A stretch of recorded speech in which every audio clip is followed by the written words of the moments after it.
Got a speaker. Isn't that nice? Richard, I'm going to turn the floor over to you.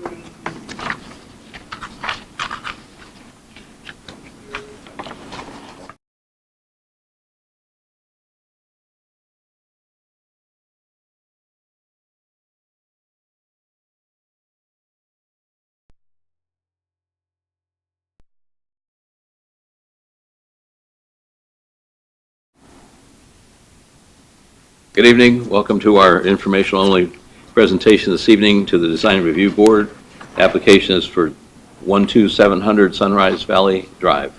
Gentlemen, the floor is yours. Can I make quick?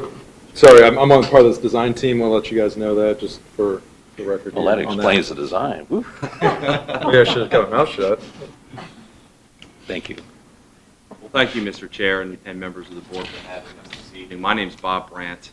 I'm a land use attorney at the law firm Walsh Colucci, and I'm representing Pulte Homes, who's represented here this evening by Steve Collins.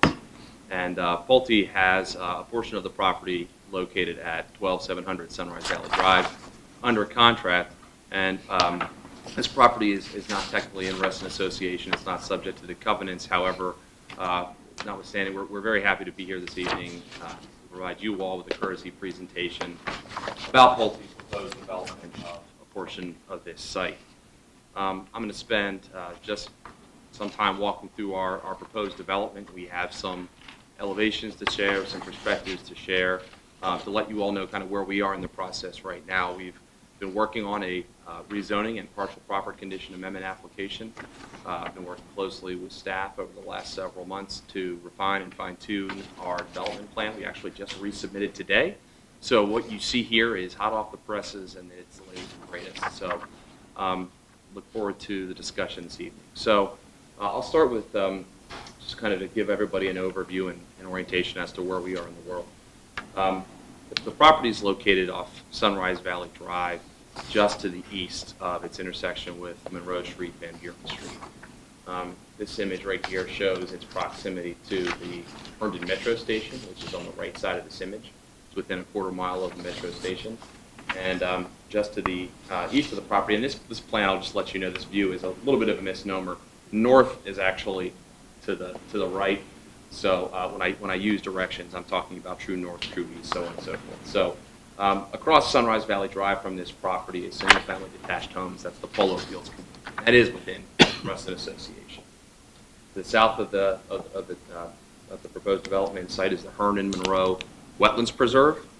You may be familiar with that, and then some additional office development on Monroe Street farther to the west. But wanted to share this image to orient you to where we are in the world and to highlight the property's proximity to Metro.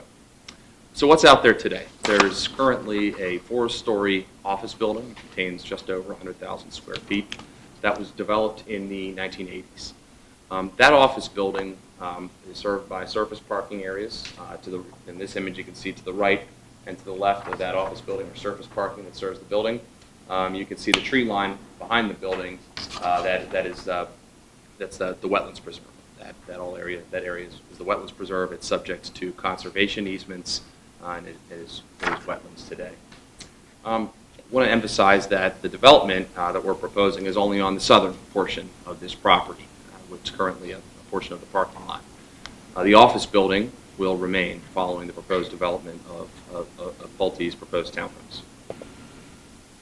So, an overview of the development program. Pulte is proposing to develop that southern portion of the property, which you'll see in a minute, with 40 single-family attached townhouse dwellings. These townhouse dwellings, we think, will achieve an appropriate transition between the high-intensity development that is planned in and around the Metro Station area and the single-family detached homes across Sunrise Valley Drive. You'll see in our plans that we've oriented these townhomes to Sunrise Valley Drive and have attempted to mirror the curve of this section of Sunrise Valley by articulating the homes along the frontage there. The streetscape that we're proposing includes an on-street bicycle lane consistent with the comprehensive plan recommendation, asphalt trail within the right-of-way, 10-foot asphalt trail, and a generous planting area. In working with county staff throughout this application, we've provided approximately a 50-foot setback between the front of the townhomes and the edge of the curb, which is actually a bit more generous than the comprehensive plan. would require in this area. We're proposing to provide an internal network of sidewalks throughout the site to provide connectivity internally among the uses on the property and also to the adjacent wetlands parcel with that property owner's permission. Given the property's proximity to Metro, it will be within a very short walk of the Metro station. We expect that future residents of these homes will have very, very convenient access to Metro and that hopefully will be able to fully utilize its service. I mentioned that the existing office building is to remain.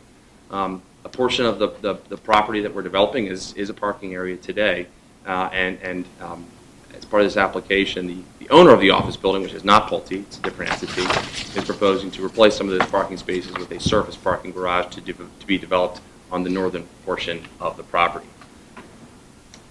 This image is a rendering that shows a rendered version of our proposed layout. I just want to kind of emphasize some of the key points on this image.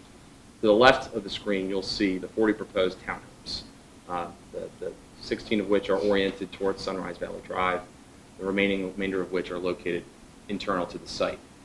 On this image, you can see the generous 50-foot setback that we're providing between the front of the homes on Sunrise Valley and the curb. You'll notice the 10-foot wide asphalt trail and the generous 25-foot planting area in front of those homes. Proposing street trees within the right-of-way there, and you'll see open space throughout the community.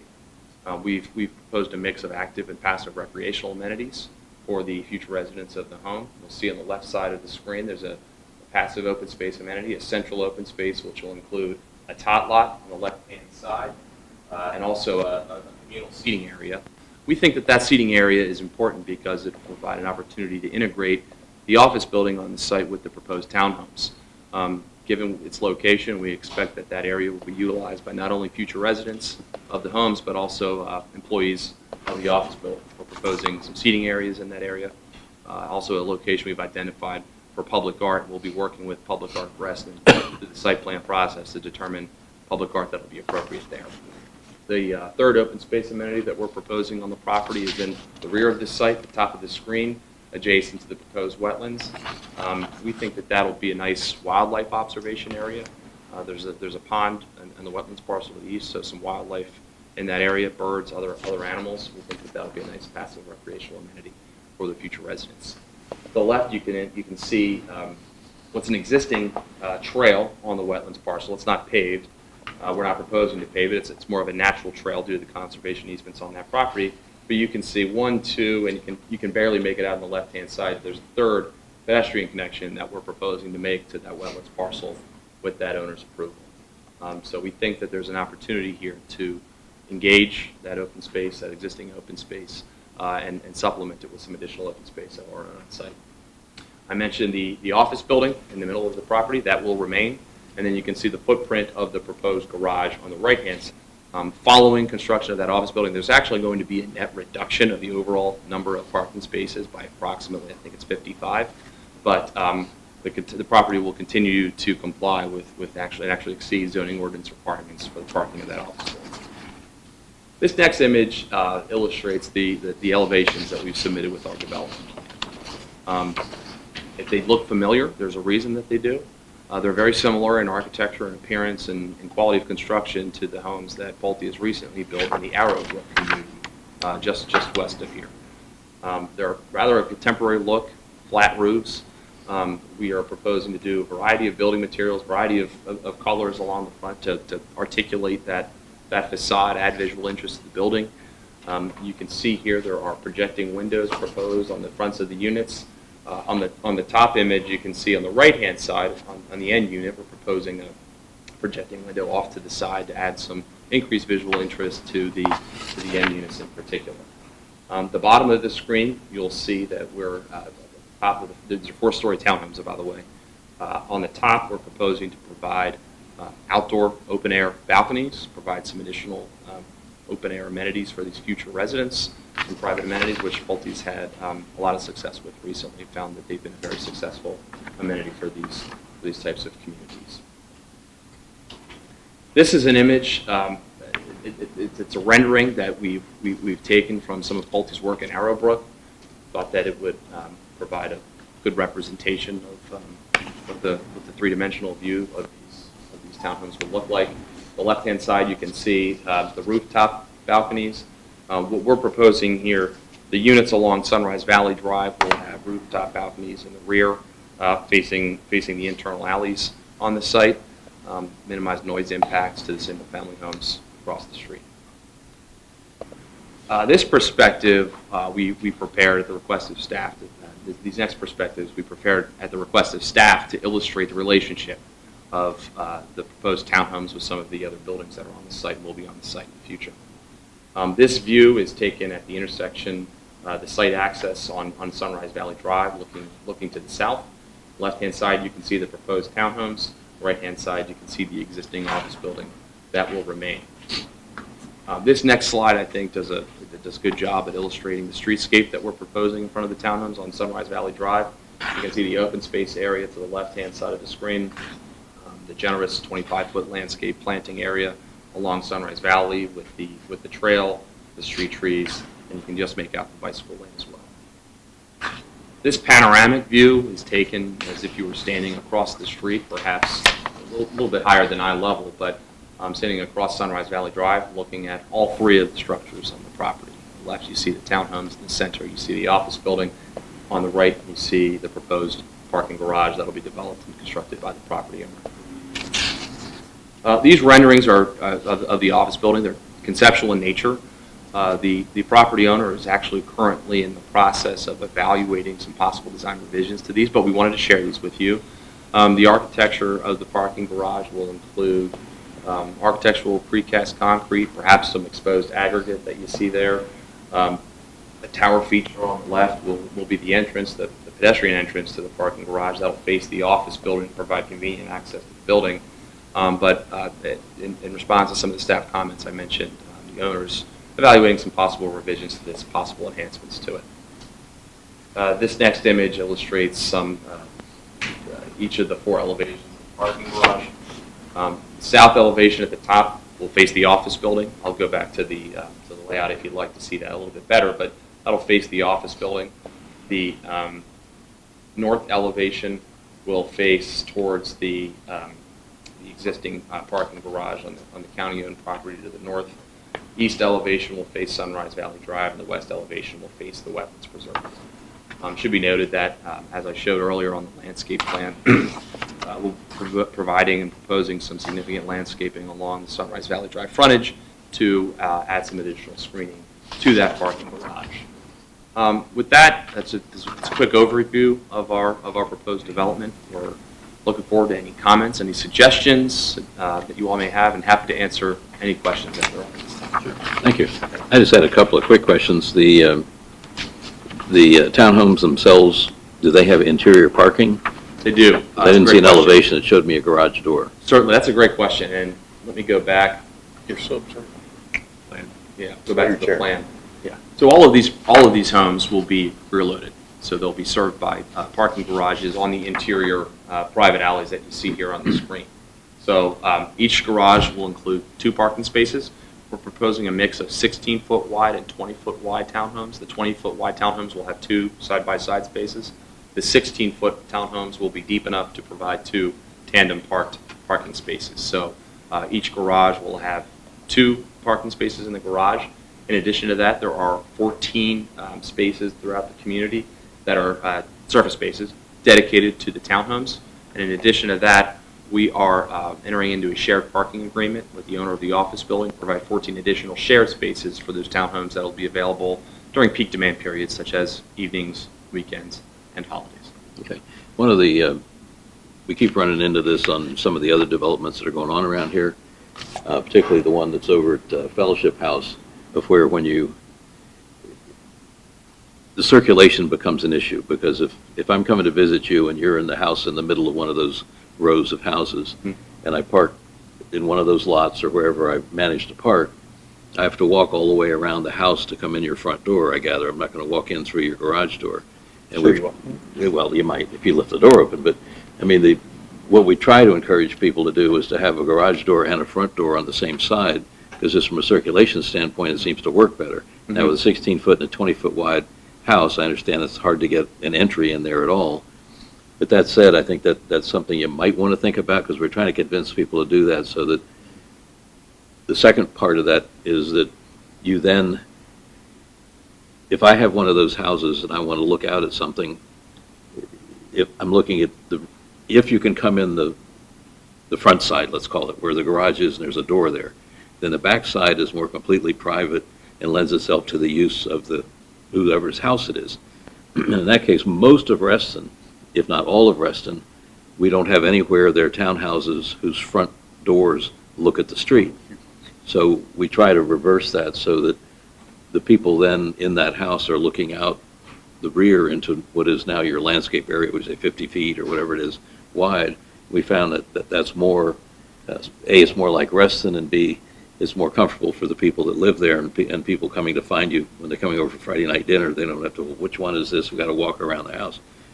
And then the third thing is that when you do landscape it, we always try to recommend not just your typical, we met Fairfax County's minimum landscaping standards, but we like the word forested. Mhm. So if we can do stuff that make it look more forested and not just like an entry to a cluster where you put out plants every 6 inches or whatever it happens to be, is to make it look more natural. So those are the comments I had about the entry. Interior parking, you've answered that, but having the door on the same side, and then it allows the people to have a backyard where most people are looking that would be more forested, more calm, and where you've got the center garden, whatever you want to say, the people are then looking out at that from their spaces. The cars are all on the other side. Just a couple of things we like to think about. Do we have any other comments or whatever? Bruce, anything to say? No. Charlie? Well, I agree we're not real fond of them looking out onto the street, but I can appreciate the added setback that will allow for some pretty good landscaping, we hope that will. Now, are any of these homes, when you say they face onto Sunrise, is the interior of the house such that that's the living room looking out, or is that, that when you look out the house, it depends on where you're at in the house, what is your view? Sure. I can, typically on these type of rear load townhouses, the first floor where the garage is in the back, there's a small den or office space in the front. Up on the second floor, generally the kitchens are set to the rear and the living rooms are set to the front. And then the third floor is bedrooms and mix. We can do the masters or the guest bedrooms, front or rear. And then the top floor is usually an entertainment space with the rooftop terrace. Yeah, I was just thinking, especially on a busy street like Sunrise, to put the master in the back. Mm-hmm. Yeah, the masters probably will be in the back here. In that instance. Yeah. That's all I was curious. Okay. Nick? Nothing. Neil? If someone asked me, was this parcel in Reston, I'd have to go to a map to figure that out for sure. Because you're right up there at Van Buren, which I think it was Herndon. This is across the street, I gather, from PRC. Is that? Polo Fields. Right. Western Polo Fields. So, and it's infilled right next to an office building, so it's a curious kind of planning, I suppose, to put townhouses and office buildings in shared relationship like that, which is kind of the mixed bag that's happening in the corridor these days, in the toll road corridor. I mean, it's kind of like what rules apply when you're doing this kind of stuff, because it's not like you're in a neighborhood. Your neighbor's an office building. Your townhouses and across the street are single family. I gather there's, what's immediately west of you? That's some kind of recreational area? Or It's that natural area. And Mr. Roseberry, I think you walked in. You went through that right after I got. So that area to the west is the Herndon Row Wetlands Preserve. So will there be any other townhouses on your side of north of Sunrise Valley contiguous with you? Not in that wetland preserve area. That has to remain untouched. I mean, it's not like we're creating a neighborhood. Well, there is, what, 20 so more acres, 25 more acres just to the north there around the metro station that I know the county owns and intends to develop into a larger master plan community. This is just kind of, maybe I'll say the first application in. in that area, but there will be more development on this side of the road in the not too distant future. Things similar, we're at the Wheeling Metro Station as well. I don't know if you know, we're in the northeast quadrant of Wheeling and Toll Road. We were the first ones in there as well. We had a lot, some issues there processing that with being the first application in and people trying to conceptualize how that one was going to work. And if you go over there now, we're building townhouses or 2-over-2s in the middle of a half a dozen office buildings. But JBG and EYA and other developers are all in there right now, right behind us, getting ready to tear down the rest of those office buildings and build the rest of the community. So I guess maybe it gets to that point, is that this is an early part of some kind of new neighborhood that, it's hard to talk about fronts and backs when, this feels very fragmented right now. I think your architecture, in terms of what we see being built these days, is better than a lot of it. So I like that. I like what you're showing. The sunset images, our firm always uses those too. They very romanticized view of, early evening at home. Thank you. Yeah, the only other question I had is, again, with the planning, that if what you're saying is true, the kitchens are all going to be overlooking the driveways. And just my experience with residential stuff is people live in their kitchens. It becomes the great room, in quotes. And you just might want to think about that, and that's if you flipped it a little bit, somehow got the garages and a front door on the same side, and the kitchen was above it, or something like that. It's just, that's internal stuff which we're not really supposed to look at, but it seems to me, if it was my house, I'd want the kitchen looking at the pretty stuff, not the driveway. That's right. The living room is usually a nighttime room, the lights are off or on, and so on. Just a thought. So, yeah, we see, you're not the first person that comes in and does something that we don't think really fits Reston. Right. And it never changes, because this is what people are building these days. Why is this what people build these days? You're talking about like the rear load townhouses yeah. as opposed to the front load Yeah, townhouses? what is it that appeals to the buyer? Because I don't disagree with your comment about a lot of our buyers, or the more suburban, I'll say, buyers want their front door and their garage on the same side and to have their townhouse back up to a backyard with not much behind them. And we're still doing that out in the outer suburbs, but you need a bigger, wider townhouse to do that, at least 22 feet. And usually we're doing this 24-foot wide. But in these more urban infill redevelopment locations, or more inside the Beltway, it's been a move to smaller units with the rear loads. The smaller units can attract more the younger millennial first-time buyer that wants to live next to a metro station, as opposed to somebody like me who wants to live a little further out or have a nicer yard. they don't want a yard. They don't want to take care of it. It's They not don't as wanna- important to them, Mhm. And and interestingly, a lot of the county staff, it's somewhat kind of, I don't want to say a fad, but over the last 10, 15 plus years, in all the jurisdictions, whether it's Montgomery that I work in, or Fairfax, Alexandria, Arlington, it's just been a move to the planning staffs at all the counties prefer them these days now as And well. why do you think they prefer them? Somewhat because they probably read Duane's book from the 1980s, and and it was a.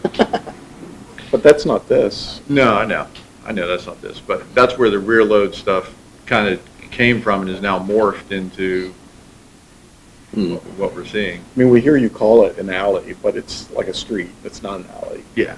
Well, they're pretty small, and they're not, typically don't have sidewalks on them, so I don't know if they're a street, but usually the sidewalks still remain up on the front, in the front doors. I think part of what we were looking for was, if you don't have all these entries on the front side, you have a bigger area you can landscape, so it's just, that's what we'd rather see. Where will the air handlers be on these units, Excuse me? the air conditioners? On the roof? Typically on this one, we don't have long enough driveways here for them, so they'll probably be up on the roof. Well, it's preference, because it ends up looking like can. Sure. Yeah, no, and I agree. Alleyways typically are not the most attractive thing, and we try to hide them visually from the public streets, whether it's with landscaping or garden walls of some And as sort. narrow as this, there's not much room for landscaping back there. True. I guess the last thing, and then we are going to have to move on, is if there's any way we would encourage you to get some landscaping on these internal streets, because otherwise it's from face of house to face of house, it's all Yep. paved. Pretty small. It's about 30 feet. It's kind of a harsh little environment. But anyone else have any other comments? Thank you all for coming. We appreciate the We look opportunity. forward to Thanks for seeing the this. feedback.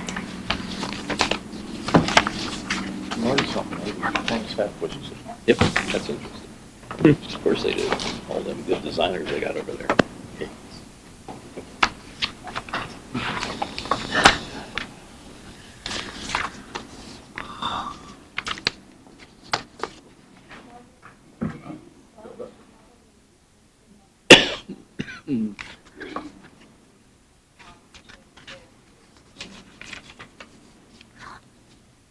We just keep on rolling. I guess so, but just wanted to, John, start into.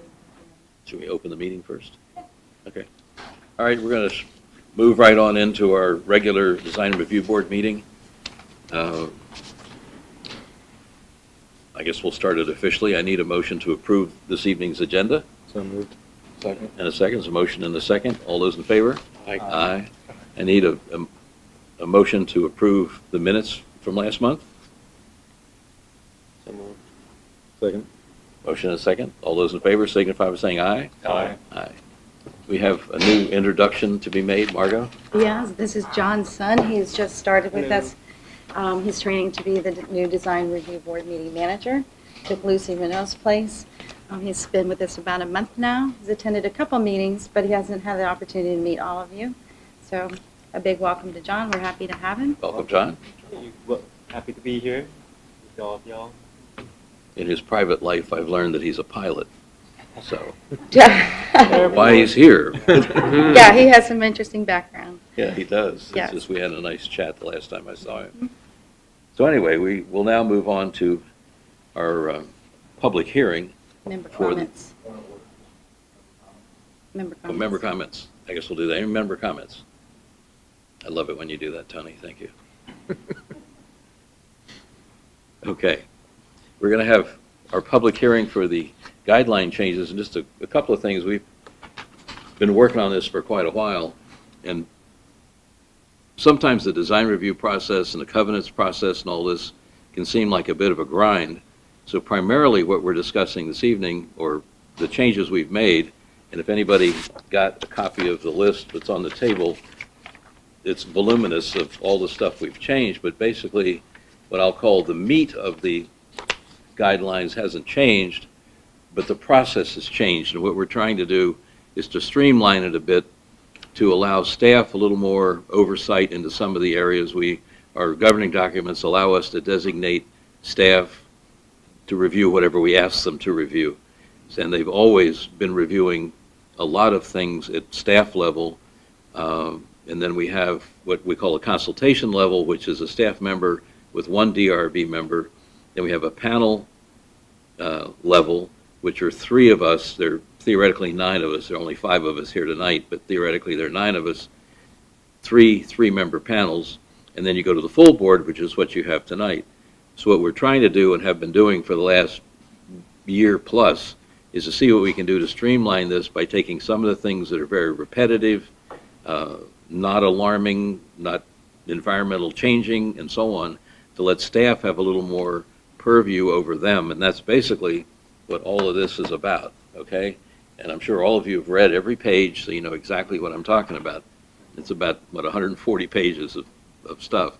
But that's what we're talking about tonight. So with that said, I mean, we've got the cluster design guidelines, cluster and single family. We're delegating certain levels of review from consultation to staff so it can just be done more in-house here.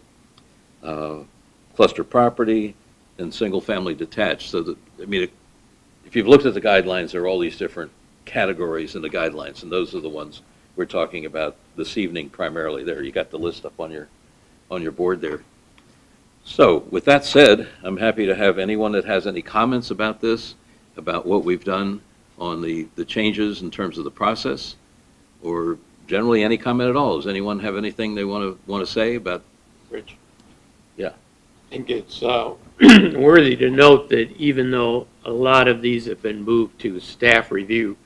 The property owner can always request to move up to a panel or the full board if they're not comfortable with a staff member's review. So they're not a hard and fast thing that that's all you get. Right. And the thing that still rules all of this are our guidelines. And staff is still charged, as we are, with following the guidelines. So if you want to move your air conditioner somewhere, there are guidelines that cover that. If you're in a cluster, single-family home, what have you, they know the guidelines as well as we do. So some of this, that might be one of the things that they could change. If you want to move it 10 feet back from where it is or something, they know the guidelines, and you won't have to come here, and we spend weeks putting together an agenda, and then so on. That's kind of what we're trying to accomplish.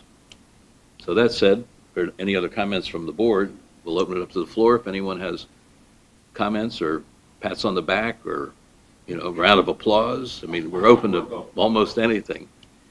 Hey, thank you all. Thank you all. I'll be here all week. So I did have one question about some of the items in the list that didn't match my memory from when we voted on this in January. And I don't know if now's an appropriate time to bring that up or later in our... I talked to Anna Cluster earlier, and we discussion. thought we might do an executive session later Okay, to discuss that. great. Okay? There are no comments, no revisions. In that case, I guess we need to just say thank you very much. Make a, oh, Thank you. Do we need a motion? We don't need a motion. It's just, we've done motions in the past. okay. I make a motion that we approve having held a public hearing on the design guideline changes. Wonderful. Well said. I'll second that. There's a motion and a second. All those in favor, any further discussion?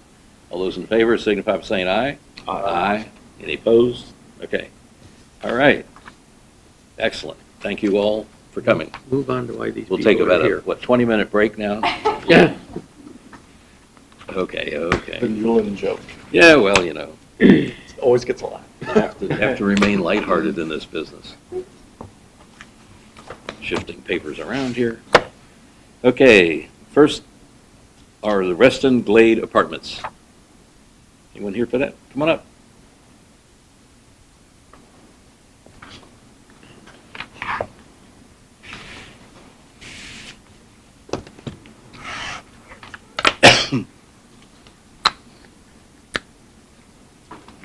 How are you all tonight? Good, how are you? How are you? Oh, wonderful.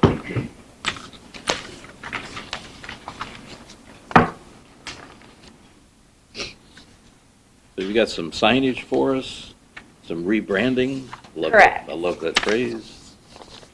And some placement of signs that do everything from, well, the floor is yours. So my name is Amanda Kugel. I'm the marketing manager for Gates Hudson, who is the management company for Reston Glade. We represent the combined properties, which is the ownership group. And this is the property manager, Eamon. I don't know how to say it. His last name's complicated.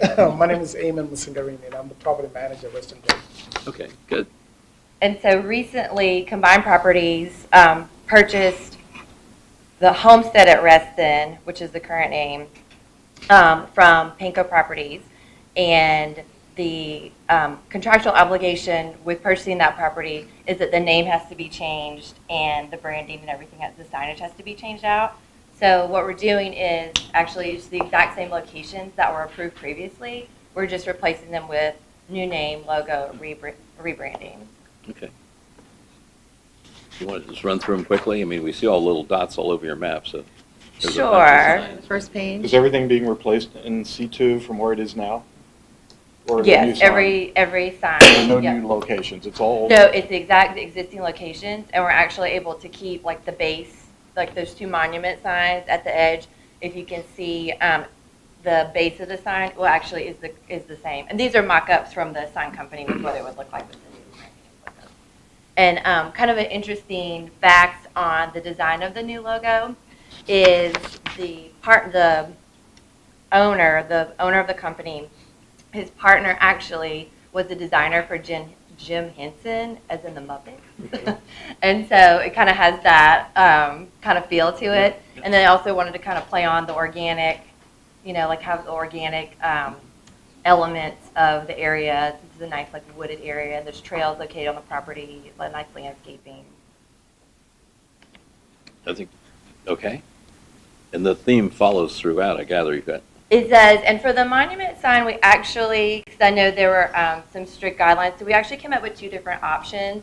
One with just the plain background and the logo and the name underneath, and then the other has the black kind of ornamental piece at the top. So I want to present two. We prefer the first option, but I want to present two options. just you in prefer case. the one with the black corners? Correct. Yes. Okay, I like the roundness that makes it kind of happen visually, okay. All right, and then they have a repeat of the same thing, just inside, Yep, there's two different, there's one kind of at the corner of, I can't think of it, Glade and the other crossroad, and then the one right at the main entrance. Yes, that's it. I was like, gave me. So Right. there's two main entrance signs, main building signs. okay. And the leasing center sign, that's a new sign, or looks like it was the existing sign too? If we just kind of, It's a, it's just a color change? correct, Yeah, yep. okay. All right, and the same thing's true of the theme throughout, like the future resident, the next one? Yep, all those signs are already currently existing. Okay. And is the background white, or it looks like it's kind of a buff color? It's like more of a buff, like beige Okay. color. So in that case, the future resident wording would still be the buff color, Correct. so all that would go, okay? Yep. And the next sign, leasing center, is pretty straightforward. And the numbers, so. So the size of the signs is the same? Can you say that, or are any of them getting larger? Nope, they're exactly the same. You painting over them in place? What now? No, it's fine. Doesn't matter. He's kidding you. Okay. So you're just painting over. Oh, no. These No, are we new are signs. keeping the posts, though, so any of the ones on the post, we're able to reuse those. That's good. Okay, I don't have any further questions. Bruce? No, I just agreed with their preference. I thought that was a better, With the crown, Sorry, with the yeah. black corners, On yeah. the monument, the main building sign. Okay, Charlie? No, that was my only comment that I had written down, that I prefer that option one. I think it's a much better look. Nick? The option one sign, the only thing it might just be the rendering, is that that black arch doesn't wrap around the side on, you go up one, back one. Too fast. It just seems kind of weird that the little white inside of it sticking is up. all white, but that black's on the side. I don't know if it needs to Oh, be. on the actual side of it? Yeah, if the actual skinny side needs to be all black. On or- the end of the sign? Is that Yeah, what you're talking about? it just kind of threw me off. I know it might be the rendering, and it. No, I think that's the way we would expect to see it, and I don't like it either, just to say. What they're saying is that when the black arch corner comes down, that it should go all the way to the side of the sign and just turn the corner so that the whole corner is black, so it doesn't, so it looks like it's part of the sign and not just The embossed on middle the front. portion? Yeah, in other words, as it comes down toward the end, it You- turns the corner, and then I'm guessing it's both sides look the same, right? Correct. Yeah, it's just to have the black turn the corner and wrap the corner. So is, On the bottom? You mean like No, on at the bottom? top. what is, Point, hold on, pointing you This to. little chimney sticking out the top is not right. Correct, It should okay, be flat. gotcha. And so actually what we ended up doing, because that's on the, what we can have them do is produce an entire thing to cover it, but the way it is right now, and even with the current one, before it was Homestead, I forgot the name of the property, but they actually just took two pieces of Centra, which is the material, and screwed them in. So that middle piece is still beige currently. I'm So- trying to see, you can kind of see You it see it on on, the if you blue, look, you yeah. can kind of see it down here. Mhm, mhm. so time to make it right. So we can have, I could talk to Sun, I think we can just do like a wrap all the way around Perfect, perfect. and just carry the black across there. Yeah, so it just Okay. lines up with the bottom of the curve and wraps Okay. around. Perfect. Any other, Neil? No, it's good. Okay, I'll make a motion, we approve the sign package. I love the G with the leaves, I think it's Yeah, it's very good. creative. Okay, cool. It's sort of light and Reston-like and everything else, so I think that's good. So I'll make a motion, we approve them as presented with the one stipulation, they add we'll call it a black wrap across the top, down the sides. Is there a second? Second. There's a motion and a second. Any further discussion? All those in favor signify by saying aye. Aye. Thank you very much. Thank you. so just to Thank you clarify, so much for the your time. motion was directed to option one. Oh, to option one. Yeah. I got it. Just want to make sure. Right. Staff is on top of it. I got it. Perfect, thank you so much. Thank you. Have a good evening. Good evening. Okay. Okay. Lake and Fellowship. Hello, young lady. Oh, goody. Do you have any residents from Lake and Fellowship House here tonight? Yeah, we do. All right, welcome back. We're planning on doing this monthly. Yes, sir. She hopes not. Maybe.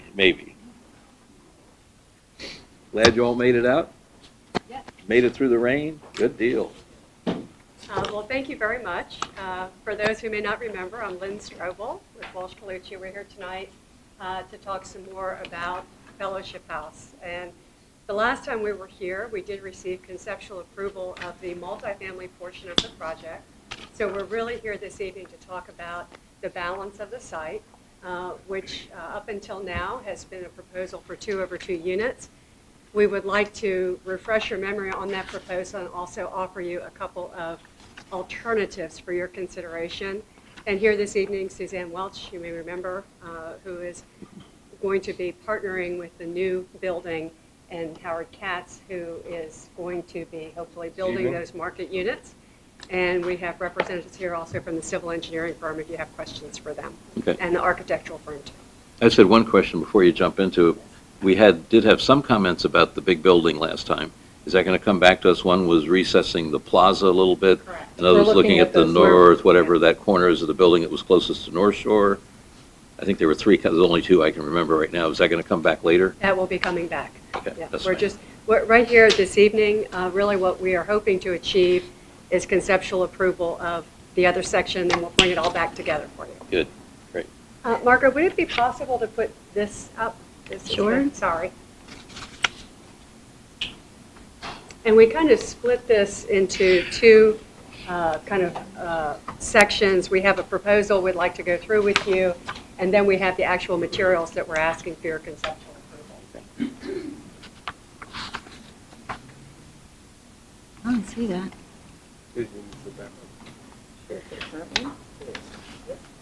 Yeah, I think that's it. At the very beginning. Yeah, that's it. Perfect, thank you. Mm-hmm. So I think on the first slide that comes up here is just on the next slide, please. Just a refresher for you, as you know, it's an existing development. It's already a site that has been developed, and what we're trying to do is to replace 2 existing older buildings, maintain the senior housing component, but in order to finance that, we need to provide some market units. So on the next slide, this is the proposal that we very first presented. I think it's always good to show you how we've kind of evolved in coming through this process. So that was our first proposal, and in that proposal, the market units were 2 over 2 units, and we had 70. And then we go to the next slide. After going through a work session with you all, we brought it down to 66 units. And again, we've made changes to that senior building, but really focusing tonight on the market portion of this development. So there was the 2 over 2 units, and then that brought us to what we shared with you the last time we were here last month. This is the site plan that we reviewed, and you can see that we had modified the layout quite a bit. We reduced the units down to 60. They were still 2 over 2s, but we really tried to address those items that we heard that were important, including maximizing buffers, not having fronts to North Shore Drive, making sure that we had a good distribution of parking. What we heard were still concerns overwhelmingly about the unit type. And taking that to heart, we still want you to think about this as one of the proposals for your consideration tonight. But we also now have gone to another product type, and this would be a more traditional single-family attached or townhouse unit. If we can see the next slide. And we've got 2 options that we would like to share with you. And just kind of putting our cards on the table with you, we really can't afford to do less than the plans that we're sharing with you this evening. So this really, from a financial standpoint, is as much as we can accommodate with regard to density issues. So this first proposal for you is 35 single-family homes, so traditional townhomes. And what you see is a layout that's not that different from what we shared with you before, but there are overall less units. And if you take a look, and it may be hard to see, but we do have a comparative chart that has a comparison of the 2/2s that we shared last time and this proposal. Just very quickly, the tree buffer along Barron Cameron remains about the same. The tree buffer from the property line, I'm sorry, along Barron Cameron, I'm sorry, the added tree buffer from the property line along Barron Cameron went from 20 feet to 38 feet. The tree buffer to Hickory Cluster, which is going to the west, that was reduced a little bit with this layout from 25 feet to 20 feet. The setback from Barron Cameron to the property line, 60 feet to 45 feet. The for sale setback from Hickory Cluster property line, 25 feet to 34, and the park area remains the same. So there's a little bit of deviation with the setbacks, but the open space, it's generally the same. We still have the side of units that are along North Shore Drive, the same access and kind of the same parking distribution. So that is one of our proposals that we would like you to consider. Then we also took a look at the next option, option number 2. What we heard was a request for us to explore kind of a loop road, if you will, interior to the property. So that's what we have done with this particular layout. We have 36 units, but, and this is just a result of coming up with that loop road, but what you can see is that we don't have the sides of units now facing North Shore. It's different that. Only the one. Only the one, yes, that one row, but that. Lot 36. That stick of units that are right along next to the loop road. Those would be, these are all garage type units. So those would be the driveways and the garage, but they are front-loaded units. So it would be the front. So I know that that's, again, these are options that we wanted you to consider because we've really tried to look at all the different layouts that could be accommodated here. So it's one more unit, and again, kind of going through that comparison chart, what you'll see is that the setbacks, again, are about the same. The open space in this plan actually increases. With the 2/2s, it was about 7,600 square feet. This went up to 10,700 square feet. So there is an increase in open space with this. This plan picked up on the gentleman from Hickory Cluster whose concept was the loop road. So we took that to heart and taking a look at it.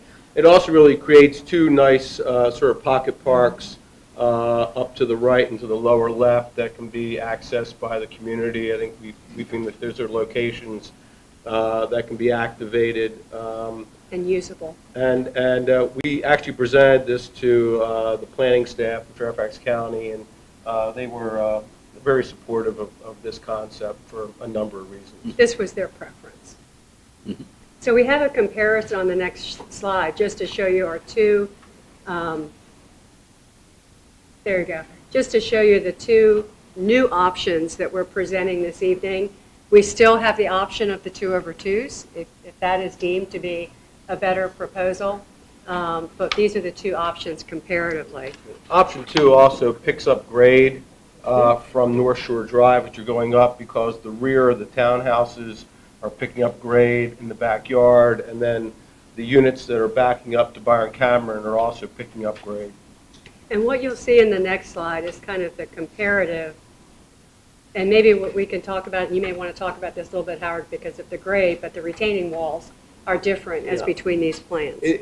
The loop road continues the retaining wall along North Shore Drive because you're having to pick up, if we went back to the previous slide, if you could, Margot, that loop road, again, you're having to pick up the grade there along the street, whereas in option 1, we've been able to pick up grade just by moving the units further up the hill and that retaining wall, the 4-foot retaining wall, is only about 30 feet in length. So there's a trade-off. The loop road, you still have that 3 to 4-foot retaining wall for about 100 feet along North Shore Drive, but you do have better circulation and better open space for the community. So on the next slide, So, hold Go on ahead. before you move on. Make sure we're all absorbing this. Mhm. Talk about the retaining wall height differences between 1 and 2 again. I believe that in option 1, the retaining wall is 3 feet, and it runs for about 30 feet. so from 0 to 3, right? Correct, So from 0 there's- to 3. There's a good portion of that And it's front only edge 30 that- feet long It's only versus 30 option 2, Option 2, which we like because it looks better and it has more open space, but now you're telling us it has a 100-foot retaining wall It that's has 5 feet tall. it's a 4 to 5 foot retaining wall that runs about 100 feet because you're having to pick up the grade in order to get the road, that circular road, the So loop road in place. I think all of us need to be really aware, you're not just looking at this plan and the green space. Experientially, there's going to be a lot more retaining wall along North Shore Drive with Scheme 2. Yeah, and it'll obviously be landscaped, and we can have the And we have some CPJ sections guys. that we'll show you. We've Yeah. got some sections in here. This one And- doesn't show any retaining wall at all. I mean, in terms of what's a natural experience and even the ability to plant, I mean, the minute you have a retaining wall, it certainly impacts what you can plant more than if there isn't a retaining wall, even though there's the easement regardless. I mean, we have the landscape buffer behind the curb, plus the sidewalk section, plus the area between the back of sidewalk and the face of retaining wall, so. In all of your diagrams, is there a section through that Yes. We driveway? do, we'll get to It's that, further absolutely. back. Okay, thank you. That's this one. Yeah. On the next slide, and I'm sorry, the one after this one, The interior, right?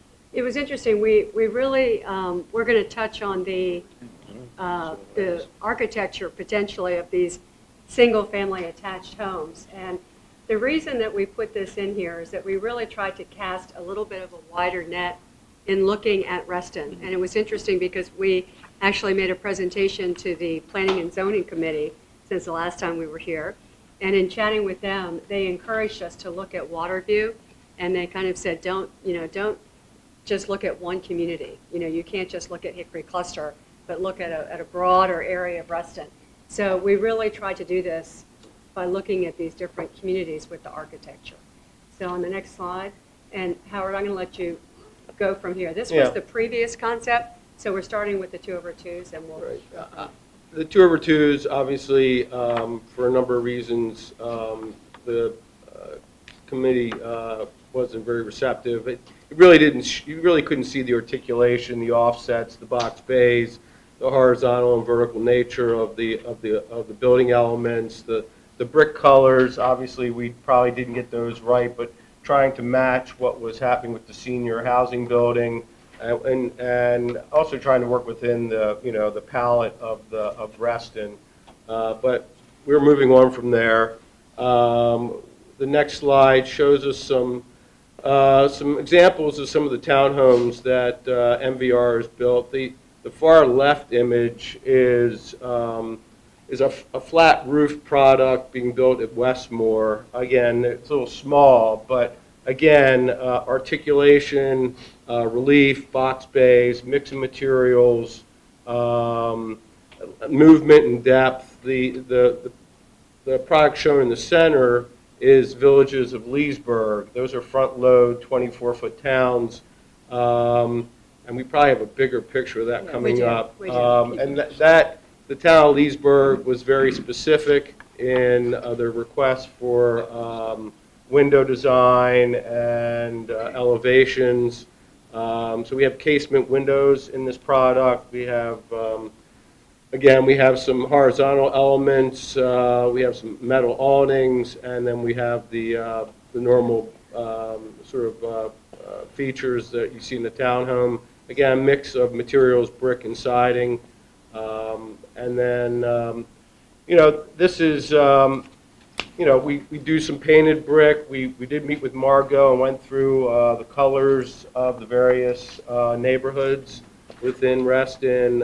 Painted brick is an option, as well as you have a lot of siding options, colors. So, we're willing to work with you on that. Casement windows are not what homeowners are used to.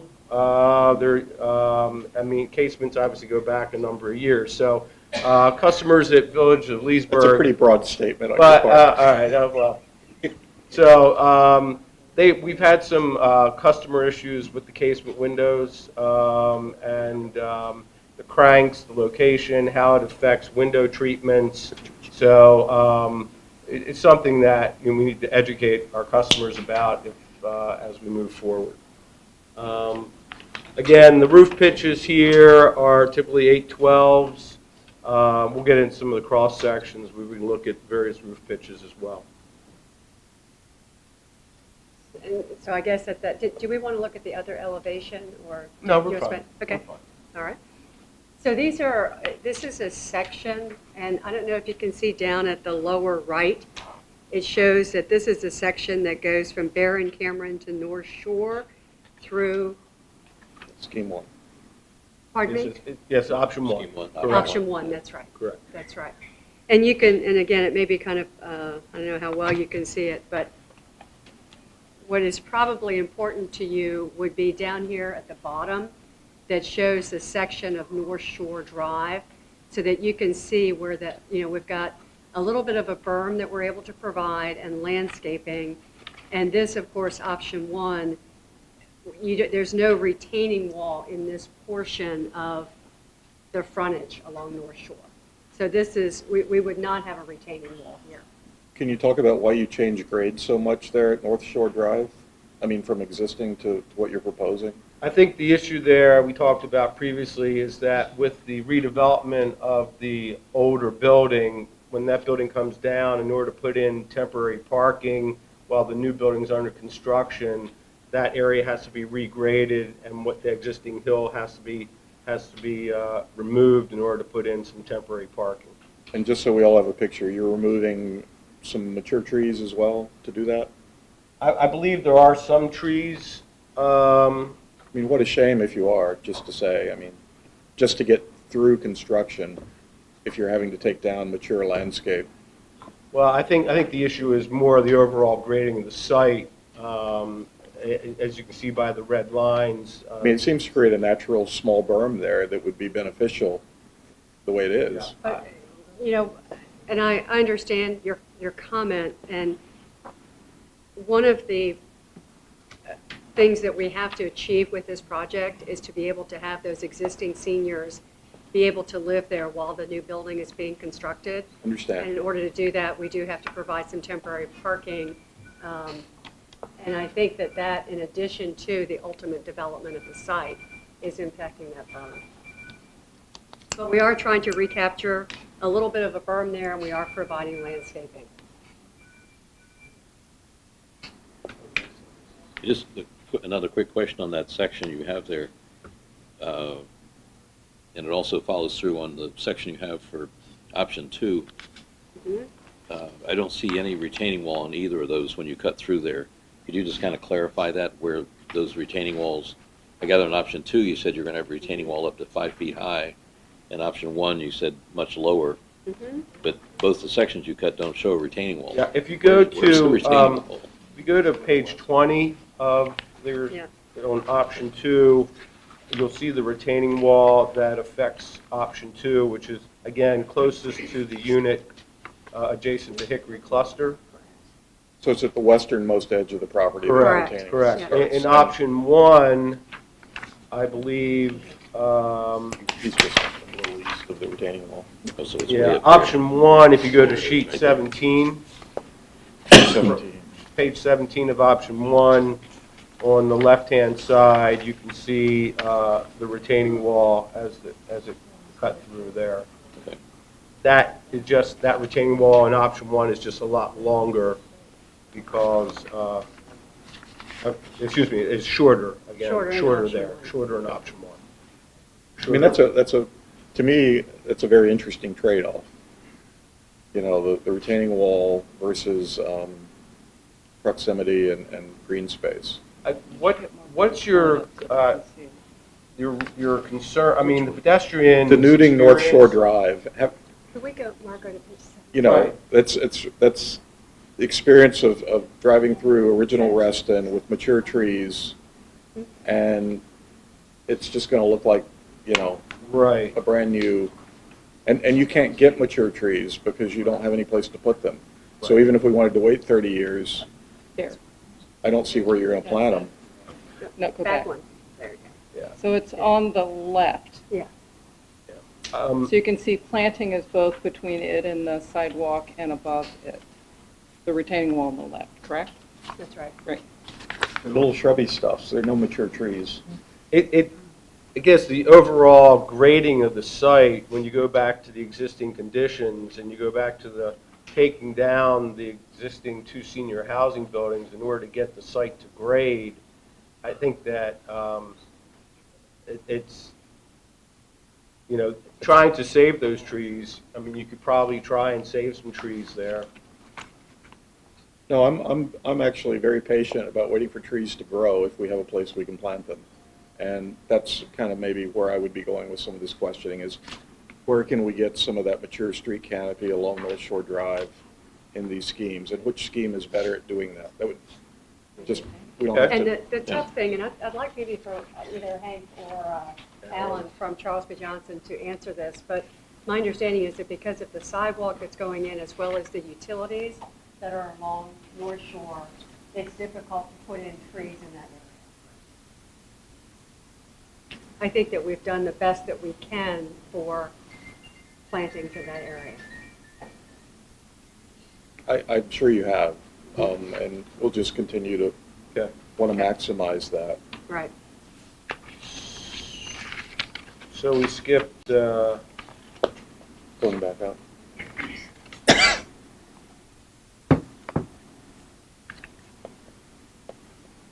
there we go. So we tried to take various sections to depict, you know, what the various sections of the site, different areas. Next slide. So this one is kind of cutting through the site. So you can see that the trees that are remaining between us and Hickory Cluster. And then the last one is the one we were just taking a look at. That's the section that does show the retaining wall there on the left.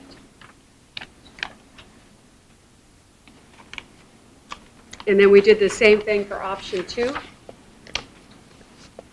The same kind of general location cutting through the site from Barron Cameron to North Shore. And the roof pitches are, the shallower roof pitch is a non-loft condition. The one with more of an 8-12 roof pitch is where we would have the loft option on the 4th floor and be tucked into the roof trusses. And then the next one is, again, going through the site. So, you know, all the way across from the entry road over to Hickory Cluster.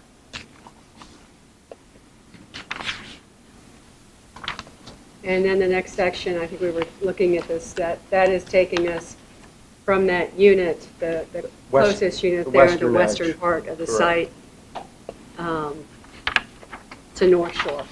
So in that, in this one section, you can see the pedestrian and the sidewalk, some proposed landscaping to buffer the wall, and then additional landscaping above the wall.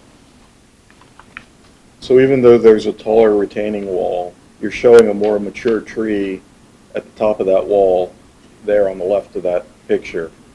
Is that a general conclusion that in Scheme 2, you might have more opportunity for mature trees between the townhouses and the street? Because I just want to observe that these 4-story townhouses that close to North Shore Drive really do loom. They're much taller than anything from 1960 vintage along North Shore Drive, which are generally low floor-to-floor heights, 2 to 3 story. I mean, this is going to be one of those big townhomes that you see right next to North Shore Drive. I think the setback of that unit, lot 36 in option 2, is actually further back from North Shore Drive than the unit shown in option 1, number 15. So I think that there is additional space in there to plant either a flowering tree or something that's deciduous that can grow and grow tall. And I think that working with CPJ, we can get the right landscape material in there that can grow and exist and grow to its maturity over time. Can we go back to the revised site plan for option 2? I just had a question about that. I was wondering if you could just, you can actually draw on our screen if you want. It's a erase board, so it's a, but don't. Okay. I think it's farther up. We'll get there any second. If you could just point to where this retaining wall starts and stops. Number 7, I guess, is. Yeah, that's a good. That's good enough, yeah, that's good. And Hank, tell me I'm right or wrong. So, On option 2, or either one, or both, In okay. option 2, this retaining wall is coming down to about here. This is coming down to about here. Okay, Where and it option 1, disappears. In option 1, it's really, Just to the end it's of it. just to here. To get that transition up to Okay. the I new. think it's less, Howard. It's less than that? Is it less, is it shorter? Shorter? Yeah, only up to the. Maybe, Hank, if you could show Yeah. us where that. But the townhouses are much closer. but the, And that looms more than a retaining wall. So in this option, and the so I wall like this only one where goes the townhouses are way back. That's right, turns it back, that's right. So the wall's only there. We're stepping these units a little steeper than. Right, Instead of right. 8 inches, we're doing 16 inches. And in this case, it's just going to the step. Your cross-section shows some distance of room to grow stuff in front of the retaining wall. If that's where the utility easement is, so it's just shrubs. Okay, but there'll be something green in there, so you'll have something hiding that, and then you step up. Correct. I'm, again, talking option 2, or either one, I guess you're doing that. This one was only 3 feet to your corner, but it does get a little taller as you go back. This one was only 4 feet. So with Okay. some shrubs, you're sort of cutting that whole wall height in half with hiding the wall. Can you point out again, Hank, where the wall is on option 2? Because it's quite a bit less than what Howard was pointing to. Yeah, it was. So it's So- from here to just about here. Yeah, so it's considerably less than what, And if it's a 4-foot-high wall, you're pushing dirt up against it, so you're only seeing the top 2 feet or something? Well, no, it According to is your 4 section. feet out of the ground. It's a retaining wall, so it'll be exposed. You're not measuring the parts we don't see. it's exposed on the But it's north also shore going- side. But when the grade from the- high point is 4 feet going down to 0. It's not 4 But just feet from the entire length. from the sidewalk is sloping up with bushes Sloping and up to the stuff, bottom of the wall. and then how much retaining wall, then it's 4 feet above that. But it's not 4 feet for the entire distance. It goes from 4 feet and it goes gradually down to The previous 0. wall was something like 7 feet. So. Yeah, no, but you probably didn't hear the applause. But Hank, how much length is it, do you think, of like 4 feet? I mean, it's, This one is like 30 feet because you're changing grade immediately on this corner. okay. Just because it just slopes up immediately from the road. So once you put the sidewalk in and then grade out, you're already taking out a lot of the dirt. This one, it's probably, it's really just 4 feet right in through here. And it starts tapering off. Okay. All right.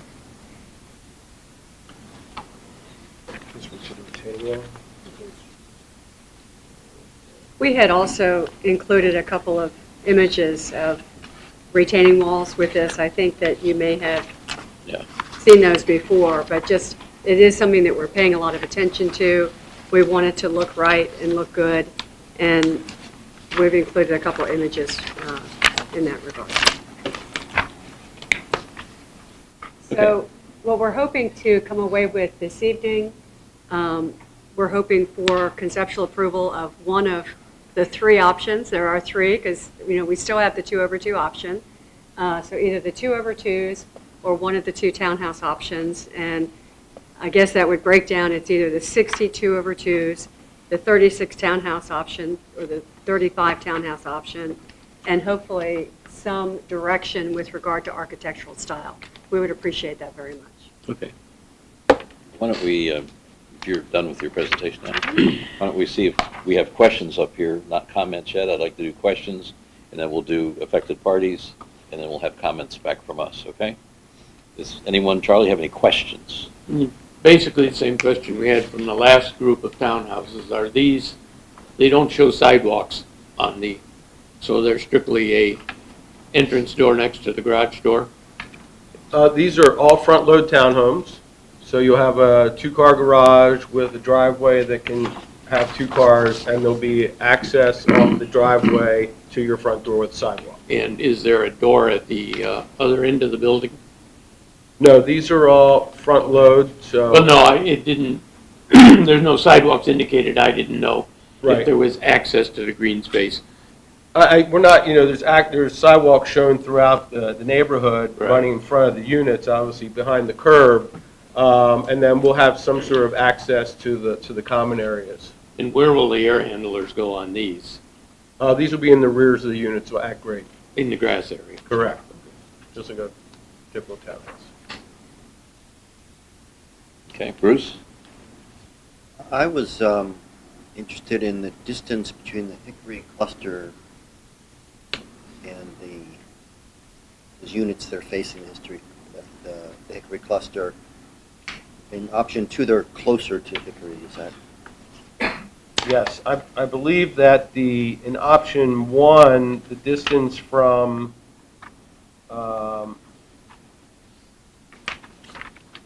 there's a 34-foot setback in option 1 to the property line. Okay. And in option 2, it is the same 34-foot setback to the property line. Although the unit itself, I'm really thinking of the relative, From the building to from the the property line? from the building, yes, that's right. I mean, it appears option 1, the building is considerably further back than option 2. That's what I was Does. But But you eliminate the, There's no way out of the back of the building anyhow. I'm sure there'd be sliding glass doors or something like that, so you could walk out the back, sure. Yeah. I was really just thinking about the relative heights of these things We looming have over those me. sections. Well, it appears that some are just 3 stories, and there are some 3 stories with what they call a loft. But if you look at this guy, That's Put that correct. up So there. the loft is tucked into the I mean, the where you've roof got trusses, 3 stories, and the actual balcony off the loft is on the back of the townhouse. but that's not all of them. They don't all have that feature. Yes, That's they do. correct. It'll be an option that will be sold. But don't be believing that these are 3 stories tall. They're going to be 4-story tall, right? We would like them to be 4 stories, have the ability to do a 4-story townhome. That's Okay. correct. We can set a maximum height, because again, we're putting that loft space, that 4th-story space, is inside that roof truss. So it'll appear as a 3-story townhouse, because you'll see 3 stories from the street. It's the backyard where you have the loft on that 4th floor and that balcony. Yes, that's back. Or Unit 36 that has the side facing North Shore Drive where you see all of that artifice. You would see if we go to, we don't have The site sections, You We would do have see, slide We do picture have 12. on 12. we added a slide 12? You're right. Yeah, go, Yeah, there it is. there, right there. 31. Yeah. So that's, the slide to the far right is Villages of Leesburg. And again, that's a 3-story townhouse with the loft space tucked into that 4th floor. So you see the skyline eye on the back of the unit. So it looks like 3 stories from the street, but 4-story off the back. Bruce, you get your answers you needed there? I did. Thank you. Neil? No more questions, but we'll have some comments. Well, Yeah. one question. Landscaping in Scheme 2, between the driveway and North Shore Drive, where it thins down, there's no retaining wall there. There's still a utility easement. It's the one place you don't show any of the bigger green circles. Is there any way you can get a bigger green circle to squeeze between the driveway and the sidewalk along North Shore Drive, where it's the closest? I'm sorry, which Scheme Option 2, two. slide, Slide 7? yeah, whichever, 7. The site plan of scheme 2. Just, The double site plan is I easy. mean, that's the only thing to me that I mean, there are other things, but that's, for all the people that don't actually live in this complex, that are used to that mature landscape along North Shore Drive, that would be the one area where it really thins out, and you look right through, you know, it's basically at grade with the new townhouses. So it would be nice to do as much as we can there. Okay. Nick? No, that was a comment, not a question, wasn't it? What's the Yes. distance between the kind of east-west stick of 8 through 15 and 7 through 1, kind of backyard space there? That's probably, I'll defer to CPJ, but my guess is it's about 35 feet, 30 feet. The area in the rear yards in option 2, between rear yards. Between 1 through 7 and 8 through 15? About 30, About 30 feet. about 30 feet. So there's an area where there might be a privacy yard on the back with a fence, a little one, and then Correct. some sort of storm easement down the center of it? Exactly. Okay. And if we go to a condominium regime here, there would be no lot lines. Mhm. Or we might request a waiver on the minimum yard requirements within Fairfax County. Okay, and I don't have any questions right now. So let's see if there are affected parties out there. I guess if we have, if you're on North Shore Drive, I assume that you're an affected party. Steve McAvoy? Steve, not here? No, I Oh. didn't, I live at Fellowship House. Oh, well, you're welcome to speak. Well, Your name's right here. maybe later when you guys. Okay, all right. If you just signed up on here and you don't want to speak, that's fine too. Suzanne Welsh, that's you. I've already, You said your piece already. The youngsters here again, Ralph Youngren. Yep.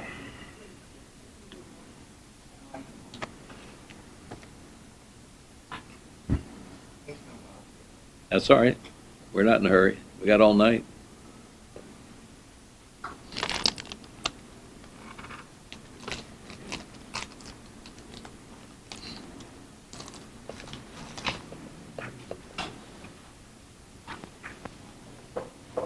I live in Hickory Cluster. My wife and I have lived there for 15 years, so we're quite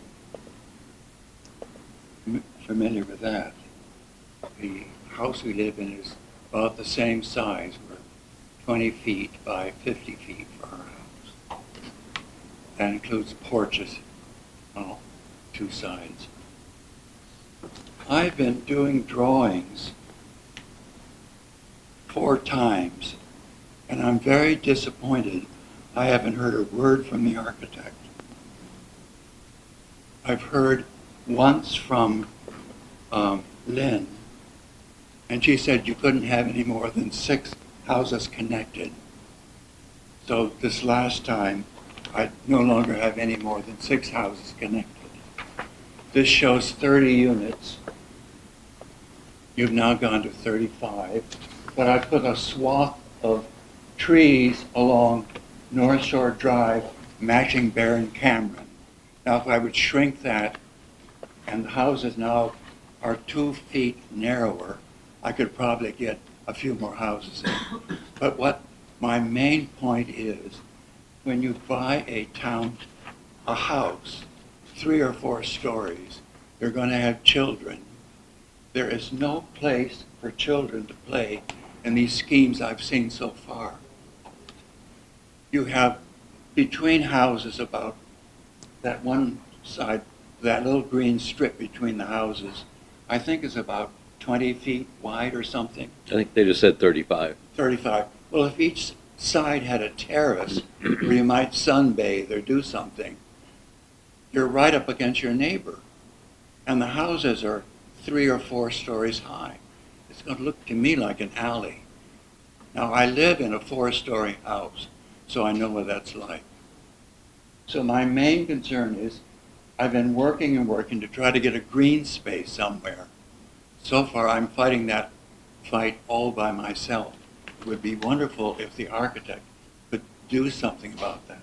I've always had a curving road One time somebody said, I think it was Lynn, we can't do curved buildings.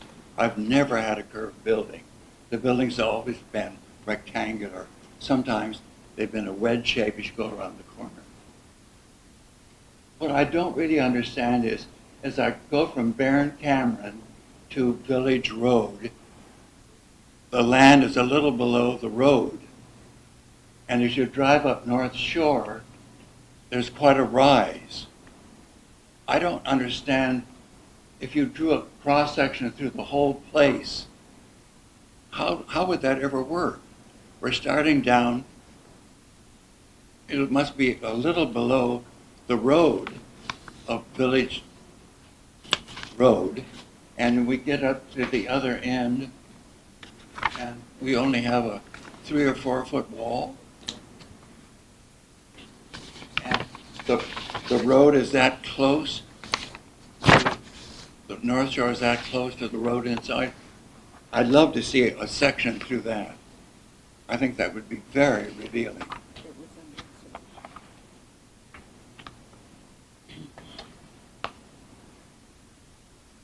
My other concern is the previous elevation looked like somebody drew one side and somebody drew the other.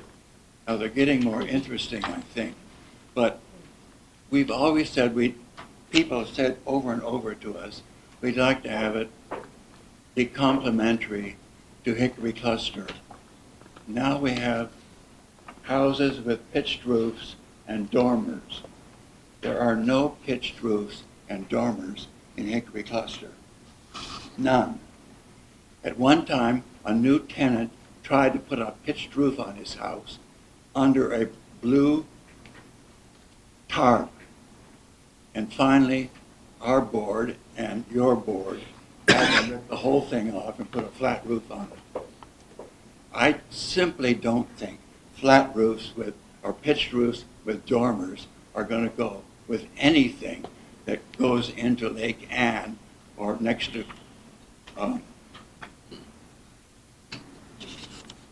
Hickory Cluster. To me, that's impossible. I think those are my main comments. Okay. Thank you, sir.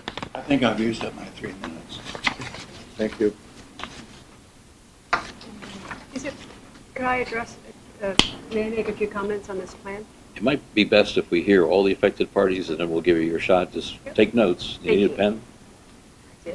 I've taken lots of notes. Very good. Is there any other affected parties? Because the sign-up list, yes, ma'am. Come on. You want to come up and talk? Sure. Just tell us, we actually have a microphone over there, if you don't mind, and give us your name and address. My name is Cheryl Terrio Simon. I live in Heron House, which is an affected party. I'm an owner and resident. I'm also the trustee of the owner of the Lake Anne Reston Community Center property.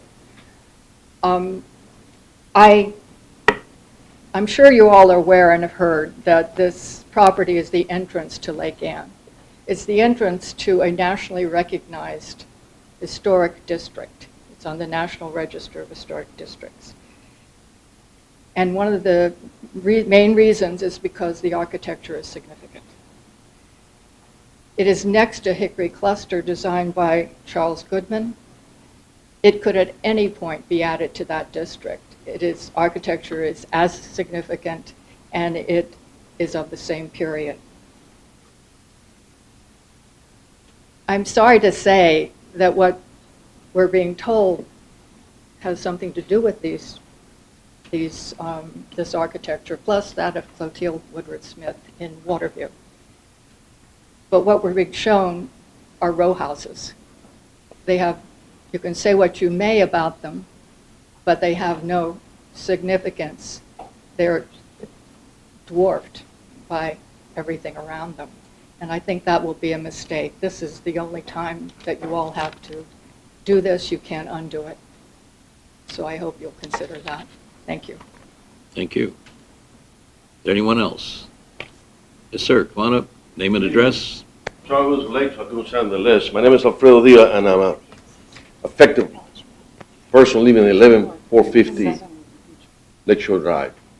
Now, I know they're discussing all this continuously about the townhouses and the beautification of the wall, retention wall, the trees. As you know, that T intersection there, Cameron, North Shore Drive, and the little drive that you come into the plaza, you got a gas station right across the street. So, you know, no one says anything about that. There's no trees around. There's a whole bunch of U-Haul trucks parked in there. But anyway, my question is this. Can they put a clause aside and start give approval of the construction of the new building? The townhouses come a lot later. They cannot be built after the two towers are demolished. So at least they can approve to go ahead and give the green light to the new building start being constructed, to start off the base and start doing the development of that building. Otherwise, it's going to take longer and longer just because the townhouses.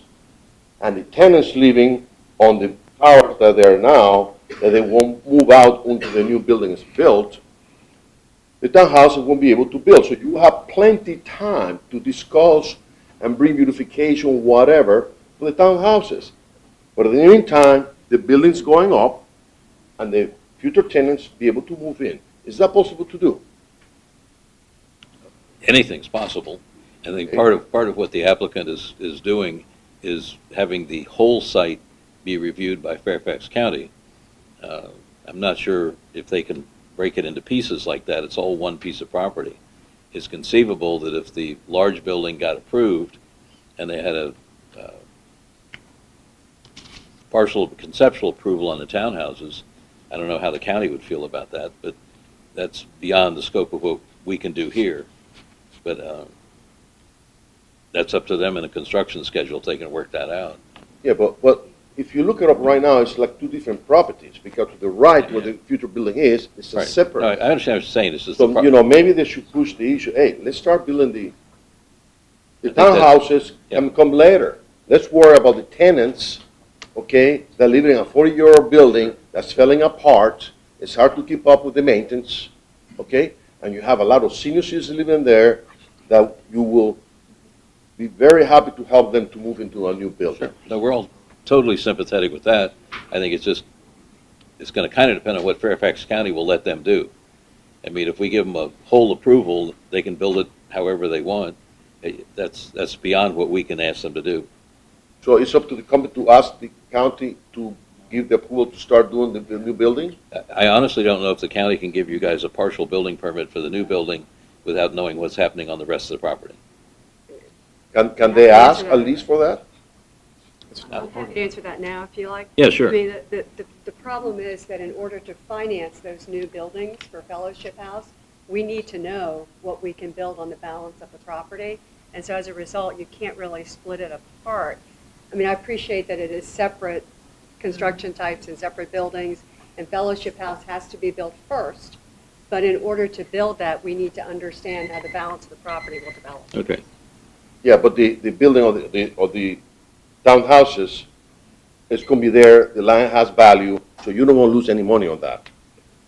We need the, thank you, we need the sales, 100% of the sales proceeds, and sales proceeds from the market rate side are going to Going into subsidize the the affordable. Right.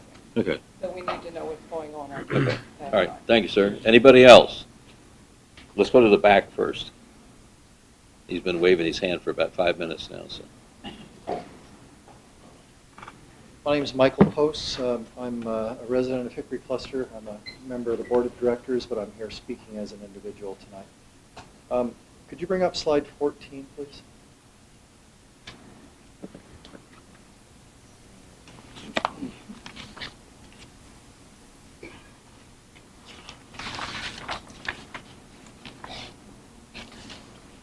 There you go. There you go. Right there.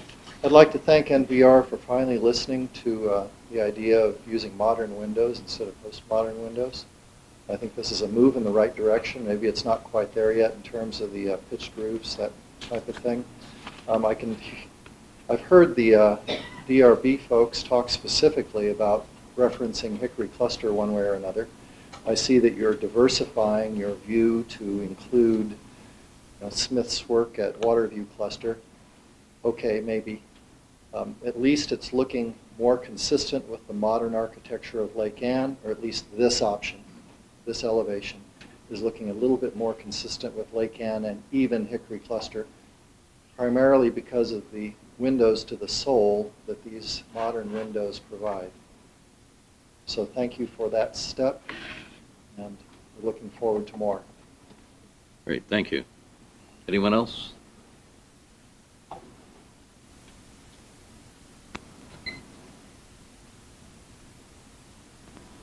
Hi, my name is Ann Youngren. I live in Hickory Cluster. I just have a quick question for the architects. Is there going to be a retaining wall on Village Road where the new building is? No retaining wall? Not on Village. Oh, Not on Village. thank you, that's great.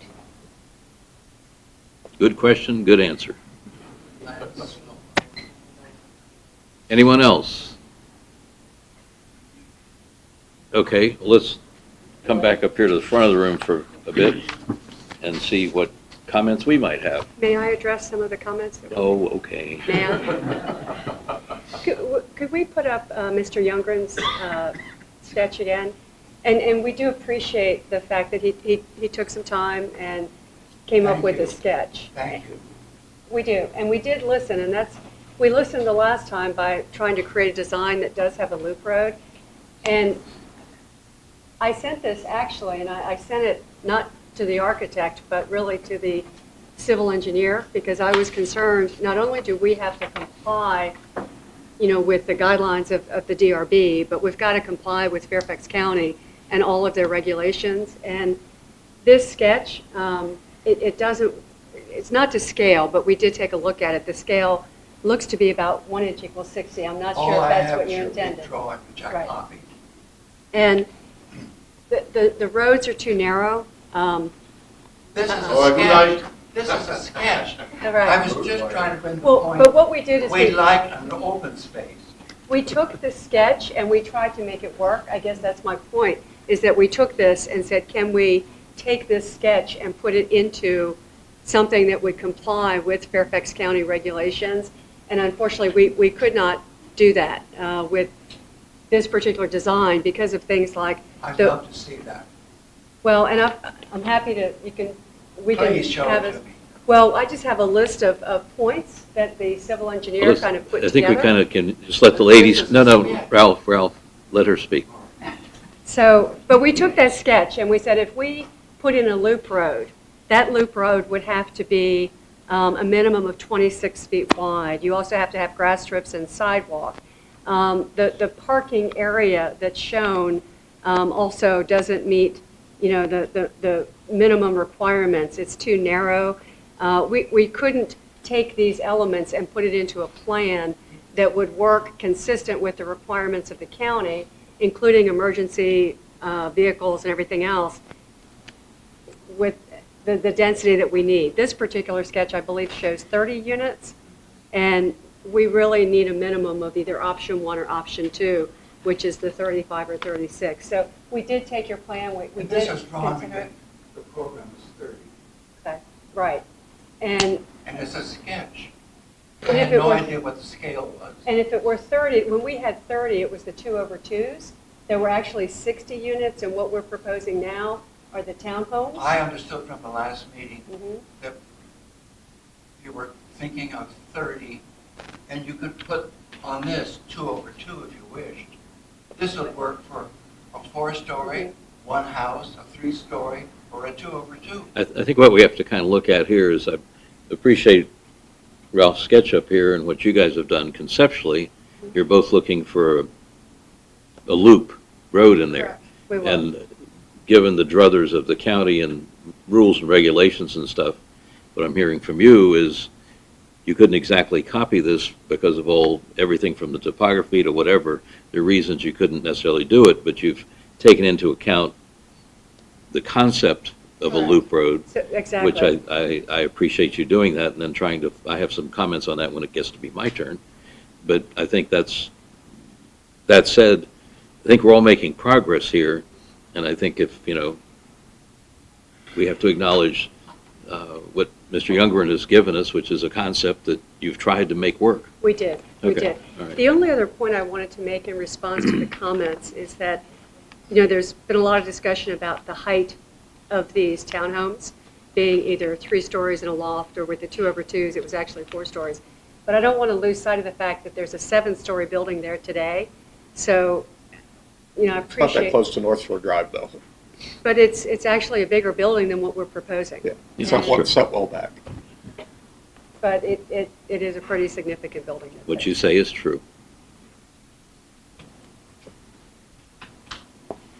I think that's all. Did you Okay. have anything you wanted to add, Suzanne? No, Mike, except to say that we would be requesting the same thing, similar to what we requested last time, as conceptual approval with comments. Because we need to keep going, we need to keep proceeding. We've got HUD waiting to issue the vouchers for the residents, and we need to keep this moving in order to get that to occur. Okay. Thank you. Okay, we're going to come up here for a minute. I'd like to make a couple of comments myself, and then we'll hear from the rest of the board. I think generally what you're hearing is option 3 is probably not favored with the 2-over-2s. And I appreciate what you've done with going to townhouses, so I do believe townhouses are more fitting in this venue, whatever, on this site. A couple of just comments. I appreciate the fact you've gotten way more contemporary. In fact, on that one elevation, you have the red brick, whatever number that was, 14, slide 14. We look at that real quick. I know we're driving staff crazy, flipping back and forth, but that's our job. But yeah, that's the one, perfect. But like the red brick, I mean, we're trying to pick up some of the architectural clues we're seeing around here, and I think the red brick version in the center there is very much like some of the houses at Waterview. So I think you're picking up some signals. I've been to Waterview, and I've seen houses look almost exactly like that, without the thing on the top. Okay. But I think, you know, I don't think the DRB is trying to get you to copy what's there. We're just looking for good design. So I think it's going a good direction. The roof shape, I think we can get to that at some point. The slopes don't bother me as much. If it all fits together, and I think you're starting to get closer to that. Personally, I think option 2, it's really kind of a toss-up, and 35, 36 units doesn't concern me a whole lot. I kind of favor the loop road, option 2, because it sets the houses much further back from North Shore. And I think that's what we've been kind of looking for all along. I wish that what came with that was a much denser buffer, but you got the road there, and I can imagine over time as stuff grows in there, the bushes and or the trees or whatever, that will give a much more, you won't be looming over the street as much. So that's one comment. On the comments you made about the casement windows, just something to think about. We've used tilt windows in a lot of cases, where if you have a little hopper down at the bottom, you can use a tilt window, and you don't have those big heavy windows falling off their hinges, which we've had a problem with that before. You have a 3-foot by 6-foot window, after about 2 months it starts to sag, and then you can't close it. But I think you're going the right direction with the larger pieces of glass. It's way more complementary to everything that's around there. And lastly, I think I started off saying that I think we're pulling ourselves pretty far away from option 3. So we'll all wave generally goodbye to that one. And I think a lot of things you've done, I mean, way back when you had garage doors on one side and you had to walk around the house to get to the front door, you've changed that so they're all front loaded. They're, in that sense, a little more traditional. As Neil pointed out at the last presentation, the sunset renderings are always a seller. They're great. Everything looks wonderful. The lighting is perfect. You know, that's great. Okay, those are just a few comments. I will jump to everybody else. We'll start with Charlie. Well, my thought throughout this process is, considering the saturation of housing that's going in along the toll road, I think that high-end townhomes will probably suit the area and suit your income much better than groups of I don't know whether they apartments or whether they condos, but I personally don't know where all the people are going to come from to fill all these that they want to build along the town. And based on your location near Lake Ann, I think this is a high-end area. The high-end townhomes will suit you much more. And I think if they're high-end, we're going to see a better facade and more of what we're looking for. If you're going to spend the money to build a high-end townhome, it's going to look good from the outside too, as opposed to the 2/2s that I'm not sure what market that was based upon. Okay. And I do like option 2. I think the loop road breaks it up better. Okay. Bruce? I too like the option 2 and think the townhouses are a better fit for the property, the location, everything. So I think that was a good decision. I was concerned about, and I'm interested to hear what Neil has to say about the retaining wall, but from what I saw described there in terms of that was not as significant as I thought it was going to be. So I'm inclined toward option 2. And as for the design themselves, we're going to have other discussions about that. But I think tonight, conceptually, I'd be interested in option 2. Okay. Neil? So yes, thank you for all of these changes. Just the simple ability to navigate a loop. If I'm the guest visiting a friend here, I can circle 3 or 4 times looking for a parking space.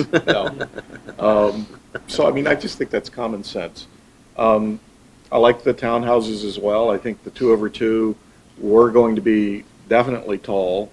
These have a chance to maybe not be quite so tall. I just want to say I think it's always smart, strategy-wise, to get the board talking about which option it likes, rather than do we like any of these. And so that, I don't mean to be entirely cynical when I say that, because I'm glad that we have these 2 options. There's still things about option 2, which is the better one, that maybe could be tweaked. I'm just sitting here thinking again about how, we work so hard up here trying to, at least I do, trying to sort of telepath what it is we think about Reston that's so worth trying to bring to these new developments. And, and we've talked a lot about Lake Ann. We've heard people speak to the historic quality of the architecture that's adjacent or very close to this site. It is going to still come down to the execution of these townhouses. I think we can get through approval of the concept layout. I think we're still looking for not product exactly. You may have a product that fits here, but I don't think we've seen it exactly yet. Yes to casement windows. Yes to large expanses of glass. From my own viewpoint, probably still lean more towards flat roofs, just because the party wall parapets in slide 14 really drive me crazy. They look cheap. They look not elegant. They don't look like quality construction. They look, like what they are, which is a fire requirement. I don't like an odd dormer or 2 popping up. I think there wants to be a relative uniformity here. There are products out there these days, we understood from a presentation earlier this evening, that have roof terraces as part of the townhouse design. The 4th story may walk out to a roof.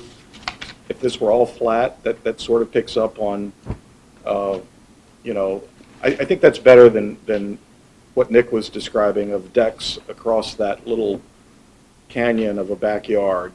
I would hate to see decks attached to the house looking at each other across that relatively narrow midsection. So if you could get your outdoor space within the footprint, as Hickory Cluster does, I think that would be a better execution in the long run.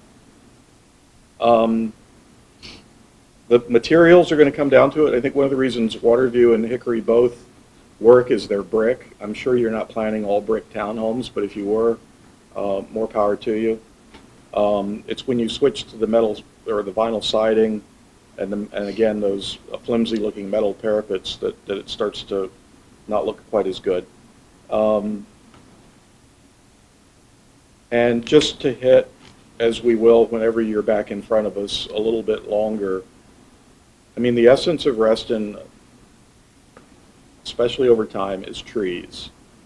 And when you look at the site and you see any of these light green lawn areas that feel like they're just sort of suburban tracts that could be anywhere, that doesn't feel as much like Reston.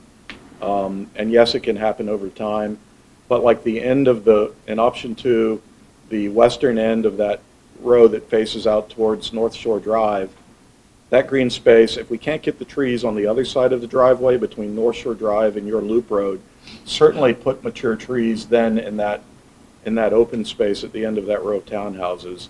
And that just, you know, in general is the comment. Tree the thing up. Little ornamentals, no. Big deciduous with lots of canopy, yes. Okay, that's my comment.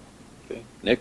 Yeah, I want to thank you guys, as everyone said, for kind of evolving the design and getting to where we are now. I'm a big fan of option 2 as it's been presented tonight. And maybe I should have brought this up in the question part. I just kind of thought of it.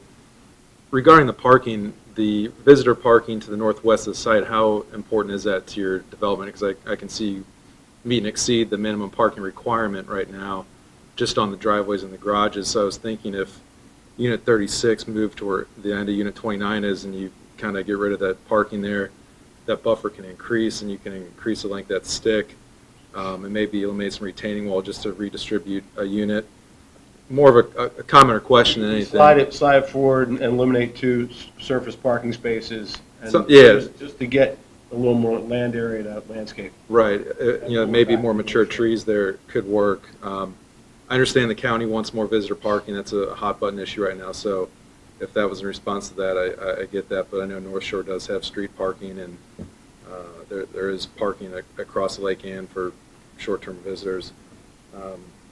I'm a echo on Neil's point about units 15 and 7. I know this is rendering conceptual, but really try to increase the buffering there on the landscaping to kind of, I think I brought this up last time, as you come in the site and you're coming up that entrance road.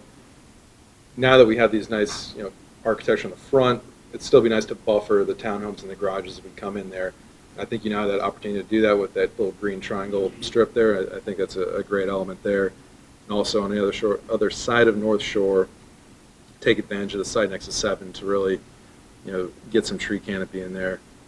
And all my other points were kind of hit already, so that's all I have on that. Okay. I had a couple of other comments just to, you guys are looking for conceptual site plan approval.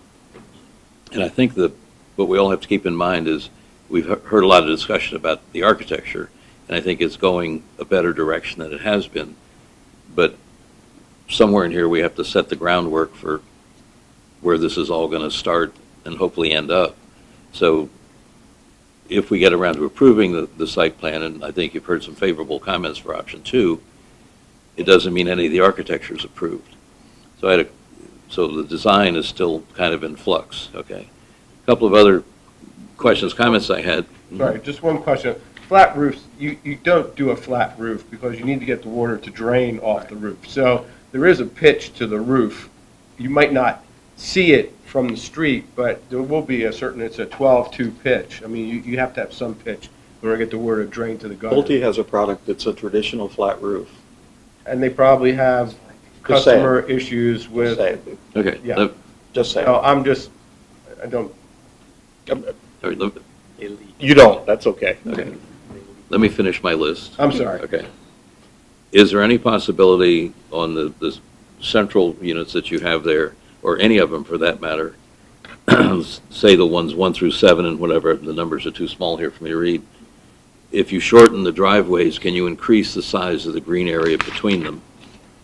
Just a thought that you might, if that really is 35 feet between the the backs of those houses looking at each other. If the driveways were shorter and/or almost non-existent or something, just a thought, something to look at.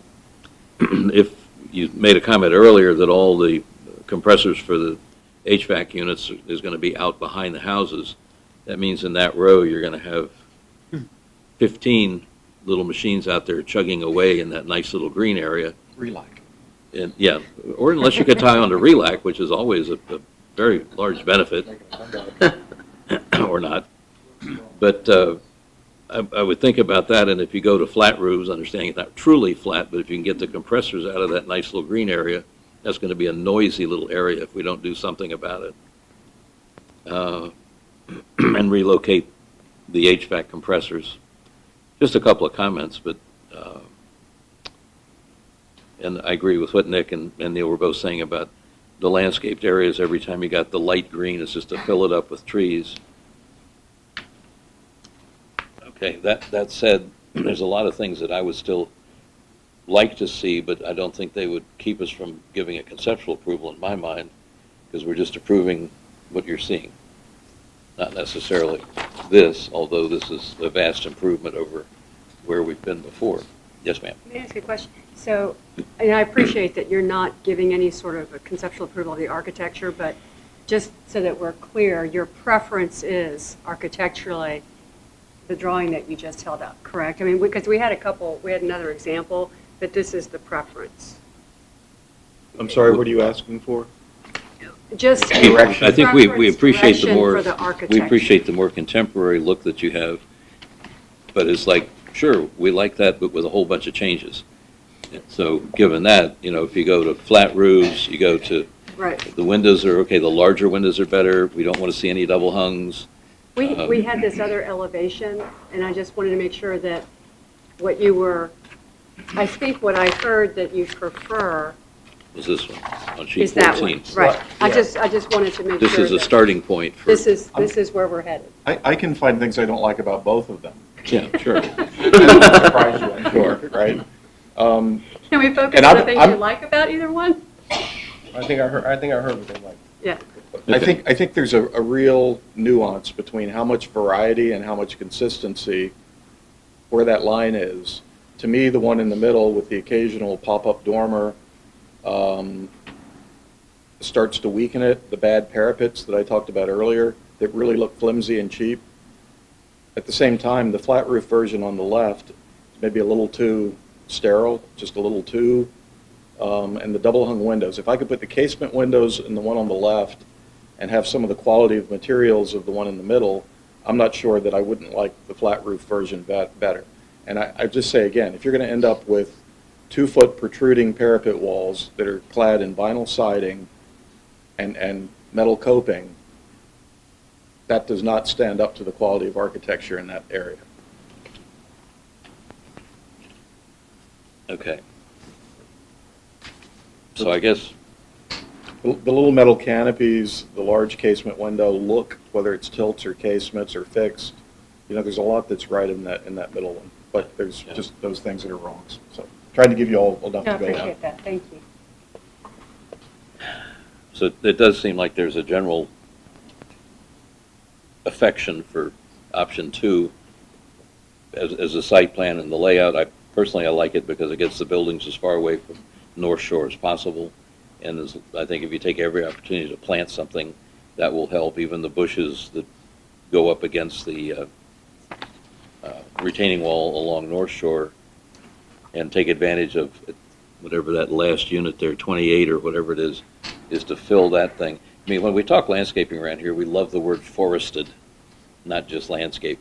So keep that in mind with any landscape plan you do. We want it to look as natural as we can, not like the entryway to a cluster where they put flower pots on every 6-inch square or whatever like that. And that's what North Shore has always had, is a very natural forested look through its whole length. So I think in any landscape plan, that's going to be kind of more what we're looking for. So when you come back with some of the other things on the big building that we talked about, of setting back the plaza, the corner of it, the retaining walls there, I mean, somewhere this has all got to go together. But in terms of the layout of these 36 units, I think it's pretty well done at this point. Anybody have any other questions, thoughts, or comments? You seemed somewhat receptive to Nick's comment about maybe, but is that a non-starter to consider moving that last westernmost row back? My concern is, I'll defer to the civil engineers, but the question is, when you move the units up the geometrics in order to get the access back to that surface parking. You need the surface parking, though, is it? Yeah. You do? Okay. No, we're only looking by 2 spaces. Really? Yeah. It's meant to be 2.7. But you got 4 per unit. You got 2 driveway, Count 2 the garage. We have one in the, What's one? one and one. So they're not 2-car garages? They look like it. I thought you guys said you're 22 Front foot. load, Yeah, option 2 is 22 foot. option. Option 2 is 22 foot. 36 units are 22 feet wide. Yeah. So you get 2 in the garage and 2 in the driveway. So we'll look at that. We'll do the calculation. We can make a recommendation as part of the motion to look into. Okay. To really look into it. I'll just say you Yeah. You could certainly shorten those driveways. That's a, eliminate them and- we won't be able to shorten the driveway. No, because you have to be able to count as a Picking up- parking space. They're picking up because 2 more it's 18 spaces there. You need the parking Yeah. space, okay. They need the driveway depth plus the sidewalk. But anything you could do there, if you can even get a foot off of it, because some of them vary a little bit, any 12 inches we can add to that center green space would help. Any other further comments? Anyone have a suggestion of a motion, perhaps? I think we'll have to leave it up to Marva. She's got all the notes. I think it's a conceptual approval. I don't think it's a final approval if we really seriously would like them to make these tiny tweaks with some of these distances. I'll make a motion that we approve option 2 with the loop road in concept and ask that the applicant revisit the exact placement of the westernmost group of townhouses to be moved any further back from North Shore, and that the central 2 rows of townhouses, if possible, be moved further apart. We'd like to see a study for those things at our next meeting, but we are approving this in concept. There's a motion, is there a second? I'll second. Got 3 seconds. Give it to Charlie. There's a motion and a second. Could I ask a question? Sure. What if Let me say, any further discussion? Glad, It's we a can weak have, motion. okay, conceptually, if we would approve that and we weren't happy with that study, what happens? I think we're going to approve it, but we shouldn't have said that in front of them. I just wanted to understand. All right. Gives them some flexibility, I think, to restudy those. We think you can tweak it just a little bit in those places, so please do. Yeah. Okay. Do we want to mention the nature of the architecture is moving in the right direction? Did you capture that? Yeah, let's put something else in the motion. Board encourages the applicant to consider more modern options per slide 14, eliminating visually distracting parapet walls and/or dormers that do not suggest the desired uniformity and quality. The board encourages that the landscape plan, when submitted for final approval, include more tree canopied deciduous trees, especially at the entrance area, especially along North Shore Drive with where the adjacent interior loop road is proximate, and in other areas currently suggested as lawn. Charlie, the second, do you agree with that change? Yes, I would Okay. second with that change. And they're gonna, and there may be other comments that, will be in the minutes that you all can pay attention to. Any further discussion? All those in favor signify by saying aye. Aye. Aye. Any opposed? Okay. Thank you Got very your much. Thank conceptual you very approval. much. I mean, we talked for a long time, I assume there are gonna be some. Does that move you ahead a little? It's definitely moving. Does that move you ahead a little? Yes, it did move you. Yeah. So it is better. I think Oh, it's, much. And thank all the residents of Fellowship House for coming in. It's always good to see you. you always bring up Lake Ann Nursery Kindergarten along Wheelie. Yeah. No. That's what I don't want to have along North Shore Drive is a few pine trees. That's what you're gonna get, yeah. Okay, we're going to do the Kensington Senior Development.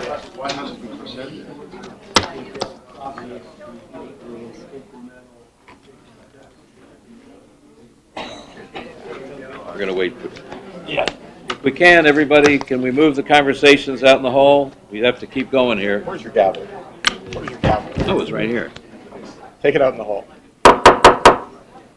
Okay, the meeting is moving on here.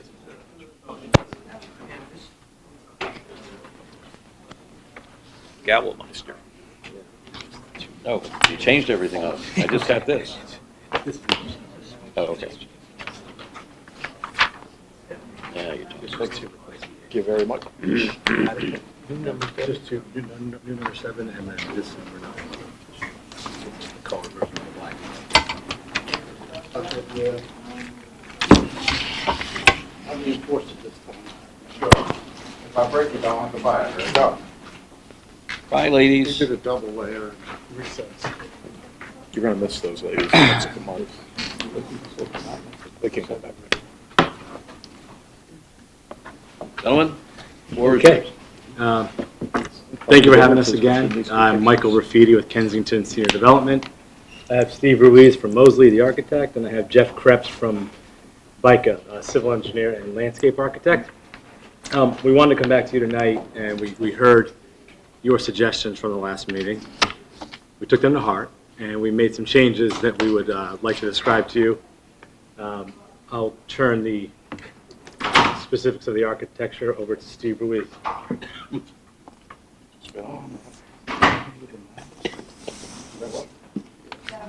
No, Margot has to change it. This is samples. Yes, yeah. Okay. See. Well, let's see. Let's see what they have to say. This is what I was hoping to make the start. You guys ready? As it used to be. Yes, please. Go ahead. We're just mumbling. Yep. It takes a while to take all of that in. Okay, we're coming back to talk about there was like 4 issues architecturally that we were talking about. And from the letter, we're going to respond to them in the order of our slides. The first change we did, the most important change I think for everybody here, is we did do a color change. We went to the espresso brown and accent and darker panels, and then the Woodstock brown is what they call the siding, shingle siding, and others. And the trim is also the espresso brown. The roofing stayed pretty much the same. One of the comments that had come up was at the front of the building. Is there a way to enlarge it a little bit, zoom in on the top? Yep.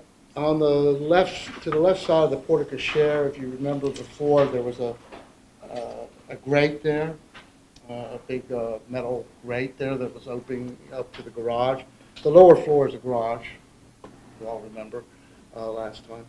And what we did was go ahead and replicate what was above and brought the windows down, so it looks more in keeping with the rest of the building.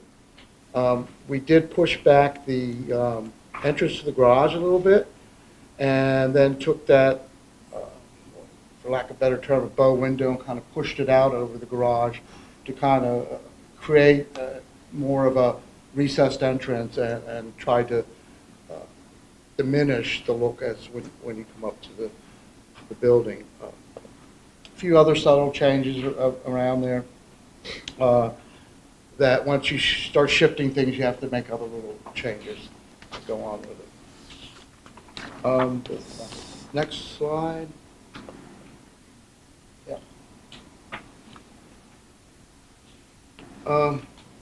Now let's go back a little bit. It's this one here, the bottom one. Last time there was some discussion about the openings again in the garage floor, the lower floor and cellar floor. And one of the comments was it looked too big and too open. It did not tie in with the building above. So what we did was pretty much take the lines of the windows and the columns above and pulled them down and reduced the openings to the garage to mimic more what was happening up above it. Now we can go to the next one and stop and ask any questions at any time. There's the northeast corner. Last time, I think nobody in the room liked that elevation. This No, is it was a- me in This is a particular. Neil I said no. feature here. I'll claim that one. It looks much better. We Thank you. revised it. We put one of my nicest storage rooms I've ever done. Glad I could elevate your career that way. I told him I was going to enter in for a design competition for storage rooms. But it does look much better, and we're all happy with it. And I think it presents to the main street much better. The next one was, again, well, here you start to see it a little bit on the lower right-hand side. Again, the garage level, we had the long rectangular openings. Again, we broke them up with, replicating above and making smaller openings, is basically what we did. Keep going. The front entrance didn't really change a lot. The color rendering from this side, from this time of day, it's not what these samples represent. It's a very hard color to get looking right. Next slide. This again goes and speaks about the openings. If you look at the upper left-hand rendering, on the lower floor again, on the garage floor, there was one big rectangular opening. We've now broken it up again into a series of punched openings. And then on the lower right side, there was glass. Well, it was kind of nebulous last time. I believe it was a mixture of glass and trellis work. We went to a deep trellis system that still allows enough air and light to come through, but yet from a safety issue, and as you walk around it, because it has wide slats, it's not totally visible through to the other side. So, left side is, again, the garage element that we revised. And then on the right side, we reduced the openings. They're not as small as the other ones, but again, it was trying to replicate the patio and trellis work above on that side. And when you see the landscaping, there's ample landscaping around there. And then this was something you asked for. These are the black and white elevations. And you can see on the lower east elevation, that's taken from the neighbors, that many of those openings standing on the property line or on the driveway behind it, you don't really see a lot of these openings based on the topography right there. That just illustrates more of what we've seen in the color perspectives. Glad we have the perspectives because it looks a lot better than flat elevations. So now we'll go into your site. So that essentially, we're moving into the site plan. Nothing has changed on this particular plan. This is just, again, for orientation, Sunrise Valley on the upper part of the plan. The terrace, the outdoor terrace we were just speaking of is in that lower, the light colored area on the back of the building. Again, the landscape plan has not changed significantly other than the comment last time was to remove it in one of the plant species, which I am embarrassed to say is still showing up on the plant legend despite our efforts to remove it. But we are committed to removing the vinca from the plan.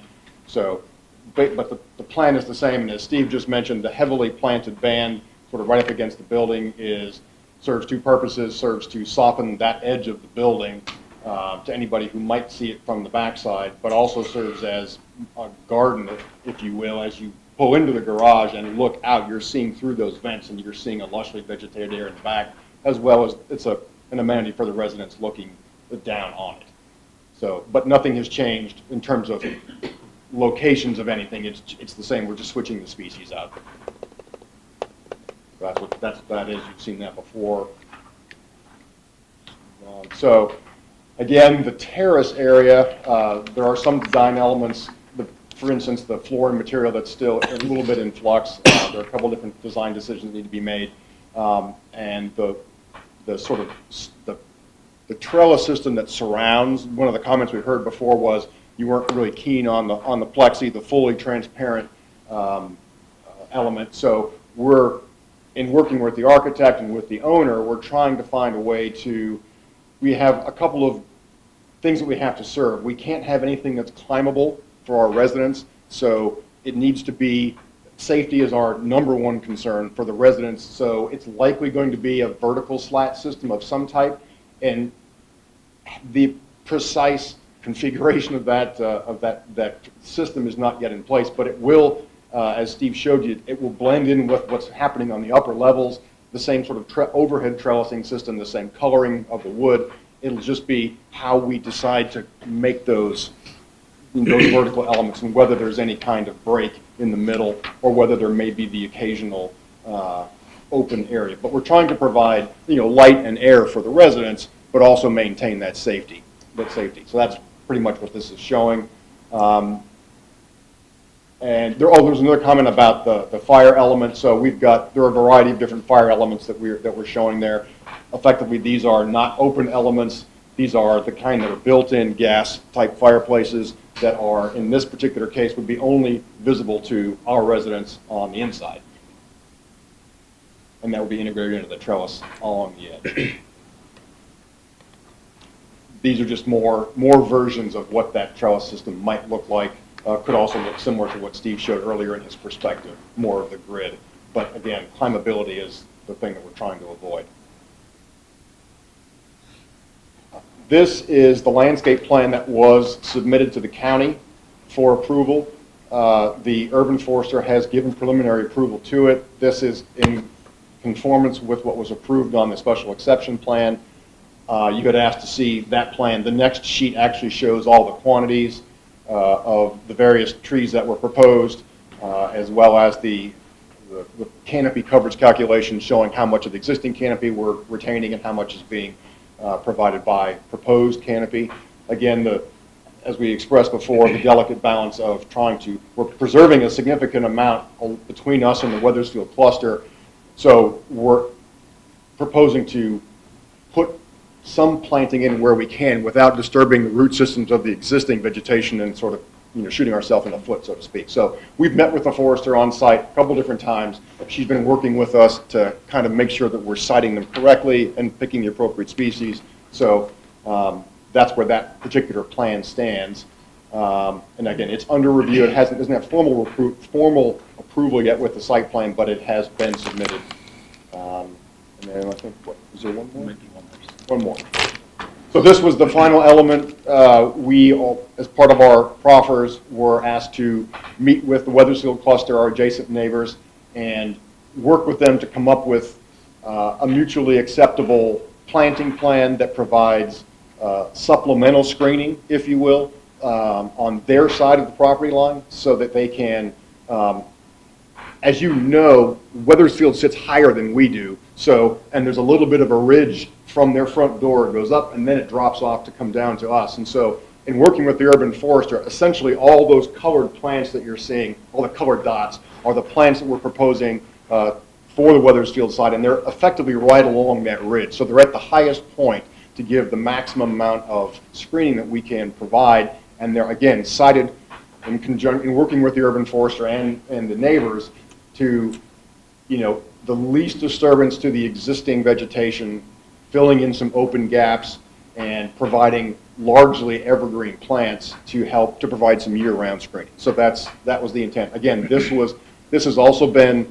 reviewed by the urban forester and given sort of preliminary approval. She weighed in on some of the species selections. This went through a couple of iterations, but this shows the off-site planting as well as the little sort of lightly shaded planting on our side is what's been submitted as part of the site plan.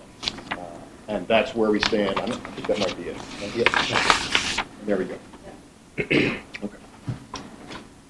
Okay, well, let's see if we have any questions up here. I just had one quick question on the rendering, and it could just be because they're hip roofs, but as you look down your elevation, there's a series of little hip roof gables almost that aren't shown on the, maybe it just disappears in the texture you're using. I just want to make sure that those go to the elevation as opposed to the, Sheet 9. oh, yeah, 9, okay. Whoa. Sort of like the hip. Okay, see all the dormers? little hip roof Yeah. gables that are on there? That is They don't really- show on the rendering. Is that just because of the way the texture, they just disappear visually? If you look at the rendering, Yes, they're I not think it's there. from the angle we're looking at it, I guess you're not seeing it. If you look at page, Oh, those are all supposed to be right here. I What? guess maybe they are. yeah, if you zoom in a little bit right there on that Okay. one corner, 5 and lower right, Backside of the Yeah. other. you can start, you see the gable, the hip, Okay, hip dormer, sorry. okay. And then the other question on the, go back to the elevation on 9, I guess it is, 09. Other way.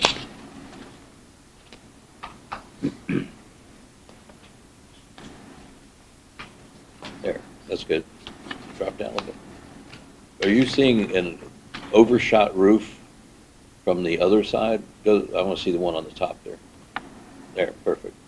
Where you're seeing that white band across the roof, does that just mean the roof on the other Yeah, side is yeah. higher? That's And you're just beyond. seeing like a roof doing this? So you're There's, seeing- it's separated by about 40 or 50 feet. Okay, so one's down here, one's up here, and all your AC equipment's in between the two. I just want to make sure that the color of that is something, it's not white, whatever material you choose to put there. Yeah, that's a good point. That's all. Those are the only questions I had. Let's start up here. Neil? No questions. I have some comments, but saying those. Nick? No questions. Bruce? Questions? John? Okay. Comments? Neil? Affected parties? Are there any affected parties here? I'm sorry. My bad. Okay, want to come up? Name and address, please. Hi, Taya Krynick, 2025 Approach Lane. I just wanted to confirm that we did meet with the Kensington folks a couple of weeks ago to go over the landscape plan for the plantings on our side. And I believe we agreed that we would wait until most of the construction was done so we could see what it looked like and pick the location specifically at that point. Okay. Okay, great. Thank you. Any other affected parties? Okay. Neil? So appreciate all those garage opening improvements. I think they do integrate better now with the floors above. This is a whole lot of building, and there's a lot of nuance to this that I have a feeling I'm not going to get until it's built. Lucky for you, no. So, and the two things that come to mind are, and I mentioned this, I think I mentioned this last time, I'm pretty sure I did, is the scale of the windows themselves and whether or not they're going to be too pedestrian without more muntin bars or mullions. You've used them on the ground floor, on the west elevation, for instance. You've used a mullion with a sort of a transom, casement below, transom above. If you look at sheet 9 again. The upper floors, you're not doing that, and those are still pretty tall, big expanses of glass. And unlike the townhouses we were looking at a few minutes ago, this building is decidedly traditional in character. And I just kind of worry that these large windows are going to look kind of cheap is the word that comes to mind, because they don't have enough stuff going on relative to the level of roof play and stripes and color variation. It feels to me like it should have that next layer of mullion detail on the second floor, not just on the first floor. So I don't know if that's, I don't think I'm going to vote one way or the other based on whether or not you take that part to comment, unless it catches fire, which I doubt it will. But I think if I was designing it, I would want that additional layer of detail in those upper story windows. And I think the building's going to look just a little too plain relative to everything else if you don't do that. The palette, just to talk about it again, I think this is a hard building to get just right. And maybe you've satisfied some people with the new palette. I think it's going to be exceptionally dark. The dark, what did you call it? Espresso? Espresso. And then the other siding color, which, yes, now isn't as contrasty, but that's just going to be a dark brown building. It gets back to where we were a few months ago with concern that it would look like it belongs out west somewhere a little bit. I don't know. It's a balance. I just say that's hard. I mean, I know you mock this stuff up. Maybe I would just say maybe that when you guys get ready to construct this, if you do a mock-up on site and the owner or whoever thinks it's not right, you should come in for a revisit. Because I'm not saying absolutely that it's wrong, but it could be. We would come in for a revisit if we didn't think it was right. I mean, you don't want to be feeling like you have to paint this building in a few years because it turned out too dark. Yeah, well, one of the comments we heard last time was too much contrast, I think, was the comment. So you darkened up the one color, but with that super dark brown trim, I don't know. Maybe it's just fine. I'll shut up and let other people talk about it. We will be doing a mock-up. I mean, that's what we do on every project. I mean, maybe I just want to hear what you have to say about it. Are you really comfortable with that palette? I like it much better than we had before. It is a difficult building. We're trying to not be too light, not be too dark, and we're trying to find, like you said, that balance between. I think what we had before, I was not happy with. I kind of got pushed there to make it very light. I think with this color, it starts to pull it together better. So I'm not, I need to see it in a bigger palette too. I think it's really better. Right now, this is a Hardy product, and they're, working with their color palette. We might go to Allura or with somebody else, which, every patch has a difference. It would be my intuition is that if everything were taken a shade lighter, with the contrast still not being so great, just everything goes a shade lighter, it might come off a little less of a big brown building. Okay. Just one thing on the windows, we were kind of being designers, traditionalists. The upper windows would have, the top floor windows traditionally don't have transits. Yeah, and that's I mean, whether we have the transom or not. Are they sliders or are they casements? They are casements. I mean, they better be casements at least, because if these were big, massive sliders, that would really look cheesy. I don't think they would work anyway. Right. Cheesy is an architectural word there. I'm with you 100%. I'm a casement lover. So Why? I'm not very fond of double blinds. Neil, you done? Yeah, finally. Nick? I don't really think anything to add. The plant palette last time was good. Very nice selections here. The color thing, I think Neil brings up a good point, but it's okay, ultimately up to the owner to decide what that shade needs to be if it's a variation of that. But I'm comfortable with what you guys presented tonight and said. That's all. Okay, Charlie? No, I'm being not an architect. I don't understand. What is the reason that the top floor doesn't have the divided windows? Because traditionally, before there was elevators, the people who spent less money on their housing would go to the top floor because they had That was to the add servants' steps. quarters and stuff. I realize that. So that was the only reason. You diminish the windows as you go. It also was something to make it look the building look taller. Certain devices like that. We can put the transit in. I'm not. No, I think just a comment on that. In a lot of residential work, which this is, it's kind of traditional for the roof to come down and return at the top of the windows, so you don't get this little piece of up there that doesn't amount to anything. So you'd have to raise the whole roof up in order to get a transom in there. So I think it helps to keep it down. Again, I think that's a minor. Yeah, I just was curious because I'd never heard that. Okay, Bruce? I just want to say I was appreciative of the response, but I have to say, and with no disrespect to the process, that I could never vote for anything for this building, given my sincere belief that it is the wrong building in the wrong.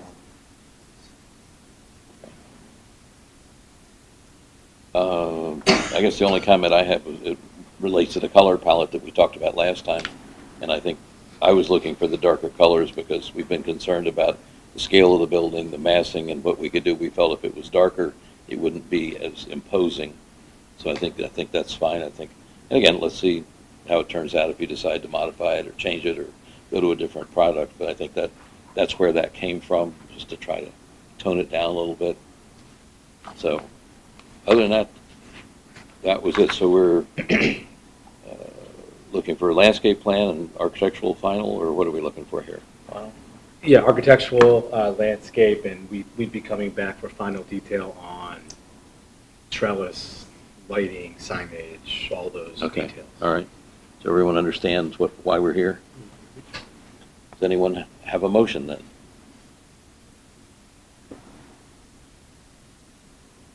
I'll make a motion that we approve the color palette and including the changes to the garage openings, a couple materials here or there, the redo of the northwest corner, and the landscape plan. Is there a second? Second.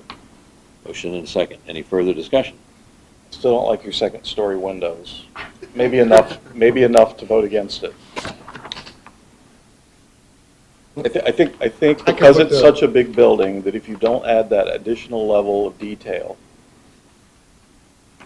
I mean, to think that you can understand these elevations from that, when this is a 300-foot-long building, I mean, I just think you're going to want that extra small detail to keep this big building from looking like the large building that it is. Oh, yeah, we can look at.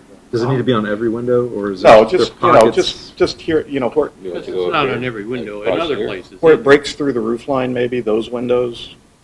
Yeah, I think where we have the dormer, I think we move down a little bit. Well, Yes, where the dormers occur, where it breaks You through the want to roof break line. through here, or you want that to go up?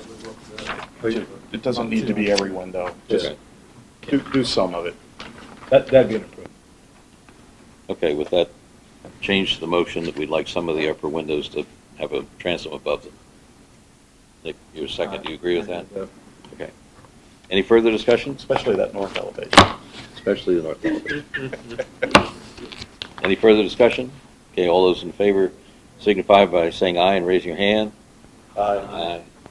Opposed? Okay, motion carries. Thank you, gentlemen. Thank you. Thank you.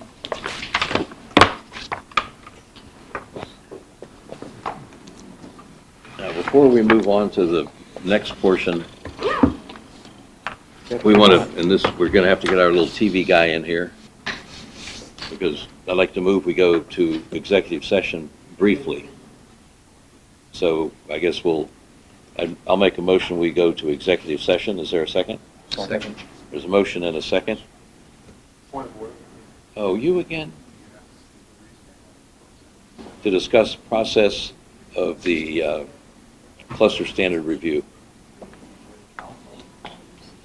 amongst us. You can be here. You'll understand in a minute. Or the issue with the guidelines? How do you want to say this, Neil? It's clarification, for some clarification on something. We don't even have to go to executive session if you don't want to, but I thought it would be a very brief discussion if we don't get... With council? Oh, with council? Yes, obviously. Yes, that would fall within co-op and proper motion. Okay, all those in favor? Aye. Okay, since we're going to executive session, y'all going to have to step outside for a minute? Well, Mr. Chair, we have two liaisons from the board directly. Oh, okay, that's fine then, that's fine. They're not members of the board Here, technically, just Oh, and Item I is not your executive session, I just wanted to come back and, this is item I, the cluster standards. right. We're going to get to that in just a minute. We just have to Thank you. clarify a couple of things up here. How long do you think? 5 minutes?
Okay, I'd like to reopen the meeting now that we're back from executive session.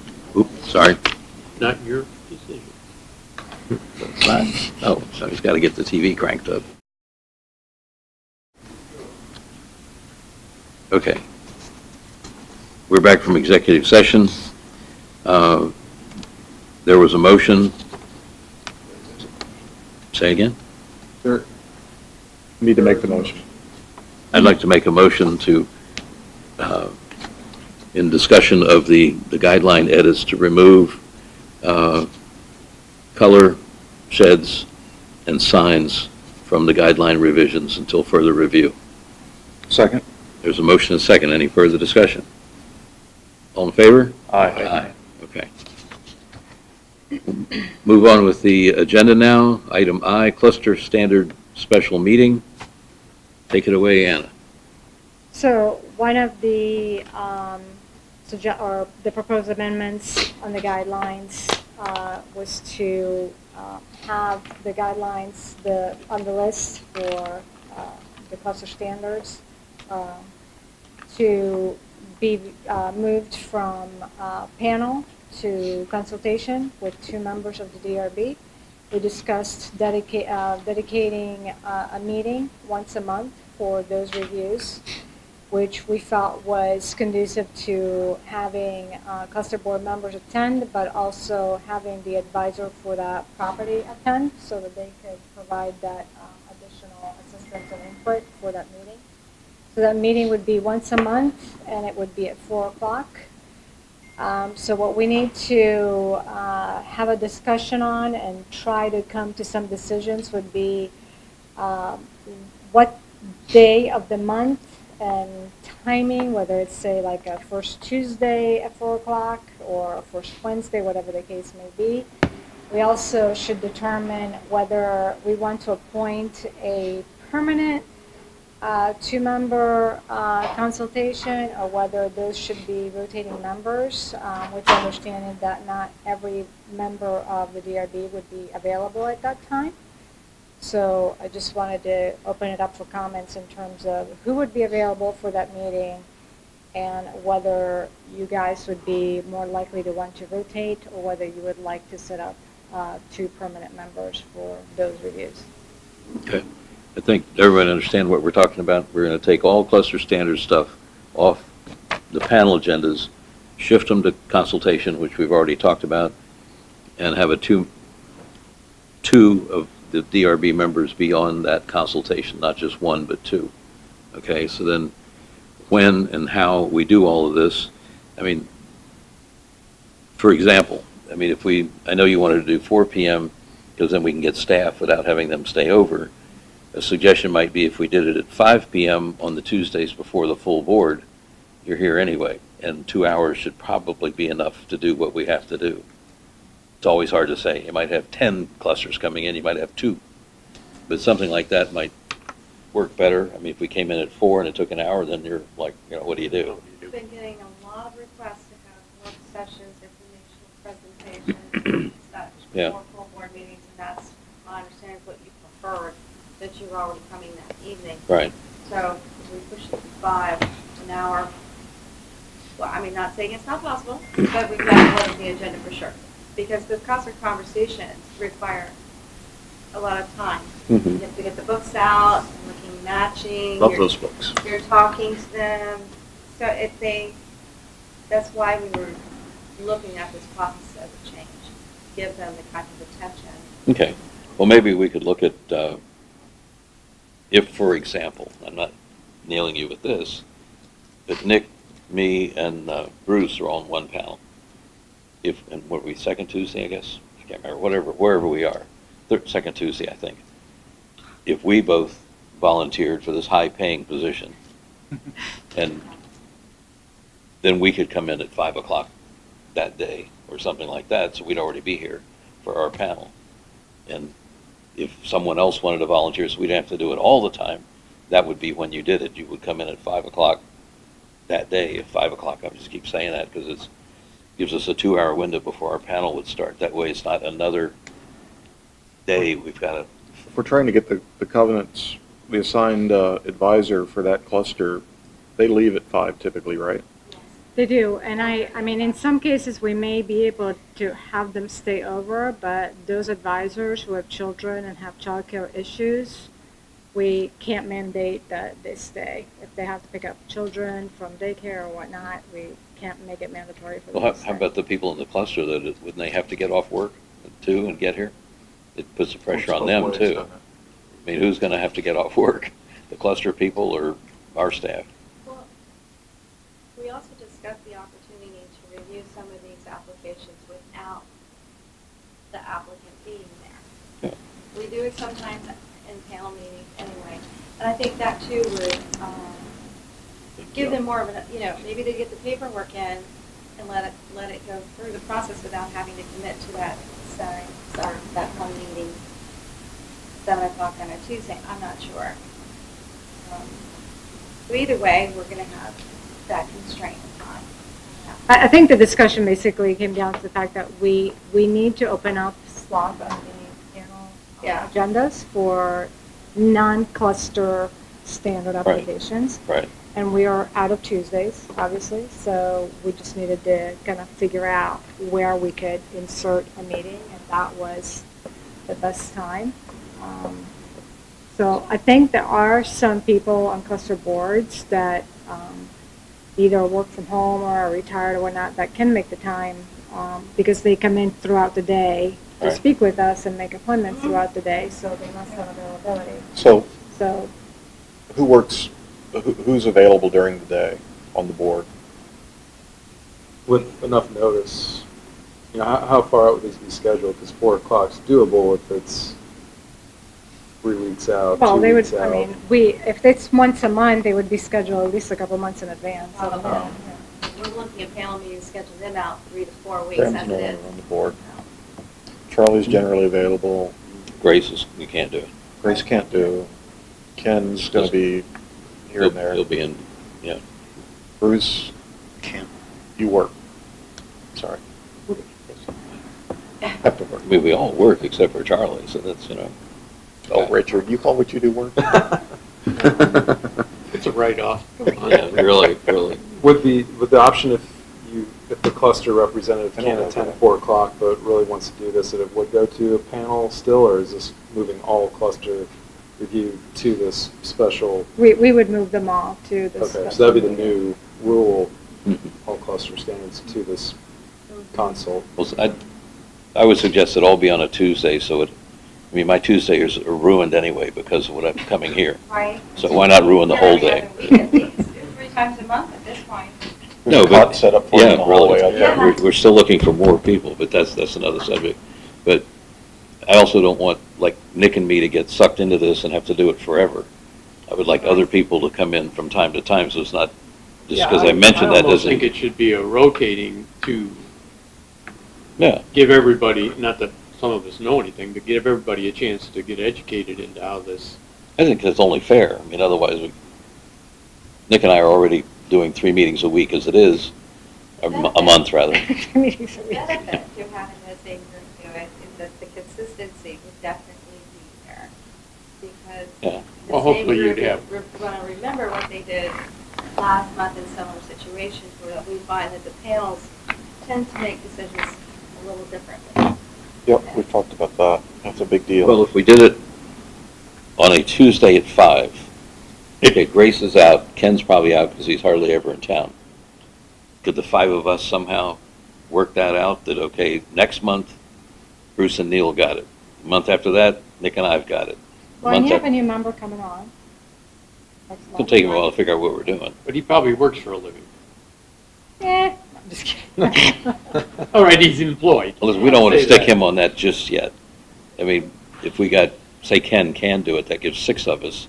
That gives us 3 months' worth of whatever out there. And by then, the new guy and maybe another new person will know what they're doing by that point. Is everyone here okay if, to give a 5 o'clock meeting on a Tuesday? Any particular Tuesday? We're getting to that. You just said it can't be before the full board. I think it's wrong setup too. We Yeah. we'll open another meeting room. Yeah. Not mine. It's very musical, though. Charlie, where are you? Come home. You really don't want to know what that's for. Never mind. Take your pills. No, it's to turn the scarecrow on, so to keep the deer from eating the flowers. My only hesitation, and I hear Richard pushing 5 o'clock, is that's kind of not what I remember us trying to do at the working group when we were talking about doing this. Then tell me what you think. Well, I don't know. Maybe that doesn't make any difference. I just want to hear more from you guys about what you think this needs to be, because this was trying to accommodate staff.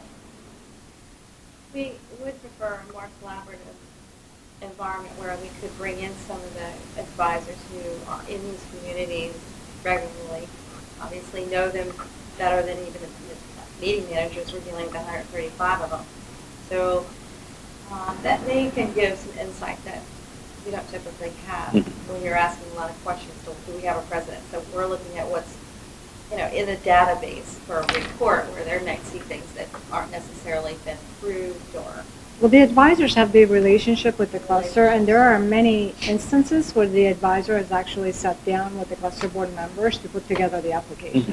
Right. So there's something that's coming in front of you where the advisor has actually worked in tandem with the cluster board. Yeah. And that's, So they're going to know yeah. way more than Margot or I or John can possibly know to I think what we're trying to do, though, is if we're trying to cull the herd a little bit here. Sure. And it sounds to me like if we say 4 o'clock, that means Bruce can't do it, that means Nick maybe can't do it, that means Charlie and I can do it, and Neil maybe.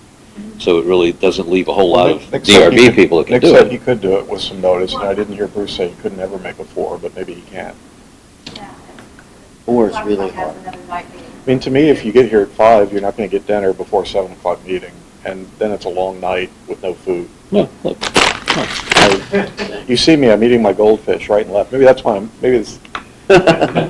Low blood sugar, eat something quick. Well, I mean, the other. and that maybe we should table the conversation until we have some of the other members on the board. We know Grace can't do it, so that's a no anyway. The only person that's not here that might be able to do it's Ken. I mean, I like Nick, I can schedule this. If it gets in my calendar, I can respect it. For now. All right, so if we do the 4 o'clock thing, then we're going to start next month?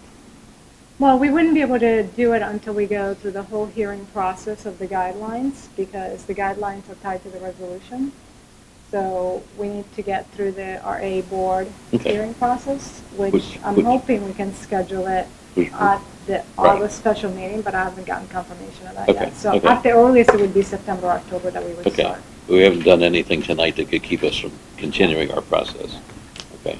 So the first time this might happen would be October, maybe? Yeah. Okay. Nice. So Practically Christmas already. Really? So and I guess we're kind of, it might even, if it has to be the same Tuesday, or say, who else, are you guys on the same panel now? Yeah. More. I mean, just out of curiosity, if we said, what are you, first Tuesday? Yep. I mean, could October be the first Tuesday, and it's these two guys, because it's the same day they got DRB anyway, and then the second Tuesday could be Nick and myself, because we're that day anyway, or Bruce and me, or I mean, the whatever. dates could be published in advance, so if Yeah. we looked at the calendar I mean, ahead of time. it just might make it easier if whoever has the panel does this that day. I like that. So then you got a whole, and then, And then it's scheduled already. Yeah, then you already know Tuesday's DRB. Yeah, we could look at the calendar in advance, So schedule that's the one, dates. every third month, when your panel meets, you'd have to come earlier. That's all we're saying. So That almost makes sense. it puts That's it, scary. It Yeah. puts it real close together between the 4th Tuesday and the 1st Tuesday. Right. No, it could be any of those. It could be 4, 1, or 2. Boom, boom, boom. I was following it in sequence. Well, I am too. I'm just going around the end. I mean, I think, Neil, there's, like, the first Tuesday is your best Tuesday, is that what I remember in terms of your schedule? Well, I keep it open because of DRB. So wouldn't that be like your best case Just to scenario? say, I've got meetings last night, tomorrow night, and the next night. But what we're saying is, let's try that. Right. And if we get it organized by the first Tuesday in October, then you and whoever would be the 2 on. Because we can't get it organized until the second Tuesday in October. We'd be the ones that are on. Can you substitute for my panel? Does the day of the month have to be written in stone? I mean, is that before the board to say we will hold the meetings now, or It's just not in that the we're resolution. I gonna think- hold the meeting? It's not in the resolution, but I think Richard is saying that tying it to the actual meeting. Right, well, that's what I mean, but if So we the- find it doesn't work, it's something that can be fixed Right. amongst Day is us. not, no, the day is not in the resolution. Okay, yeah, so if It it seemed doesn't to me work, that we that can way, fix and it. we can do 4 o'clock then, you just have to get ready for that. Right. And then it ties to your Tuesday anyway, so, you know. Okay. Do we need a motion to do that? I'll make a motion to Do something. promote this incredibly good idea Promote. that we will instigate cluster standard review on a Tuesday, 4 PM, preceding a panel meeting, with the idea of having 2 members of that panel be on that cluster standard consultation. On or about the first Tuesday in October. We'll just say If on we or can get it about, by just then. to make sure that- Just I say- love that language, it's so lawyerly. Or just say by October, we hope that that'll be happening. And then it'll be up to you guys to schedule that, okay, if Neil does it the first Tuesday of October, then maybe the next one would be the second week of November, which would hit us, and so on. Okay. Yeah, that'll be fun. New calendar. Okay. Substitutions in All right, so there's a is there a second? Second. There's a motion and a second. Further discussion? All those in favor, raise both hands. We got 10 votes, there you go. Okay, That's why it's a spreadsheet, so you can change it. everybody happy now? Touchdown. How many clusters would you anticipate coming in per month? Is it? Yeah, is there any trend to I that? hope it's a lot, because we need a lot of clusters from. We usually get at least 2 per panel meeting. I was gonna So say, you're gonna get at yeah, least three. 6, Yeah. somewhere between 6 and 10. They've been increasing over the Yeah. past year, it feels So like. it can take a I would couple say, hours. Yeah, 3, 4 maybe. Yeah, yeah. If we make the process a little easier, hopefully it does. Yeah. increase. The advisors there What does make that it do? quicker. It cuts down on Right. applications entirely. Right, then it helps get staff coming in that never sees us, and then they begin to understand what we're doing, which is always a help. I mean, the advisors or whatever they are, so. Should have Okay. a positive impact. on I'm the looking panel. for a motion to adjourn. So moved. Second. Motion and a second to adjourn. All those in favor? Aye. Aye. Thank you all very much. Thank you.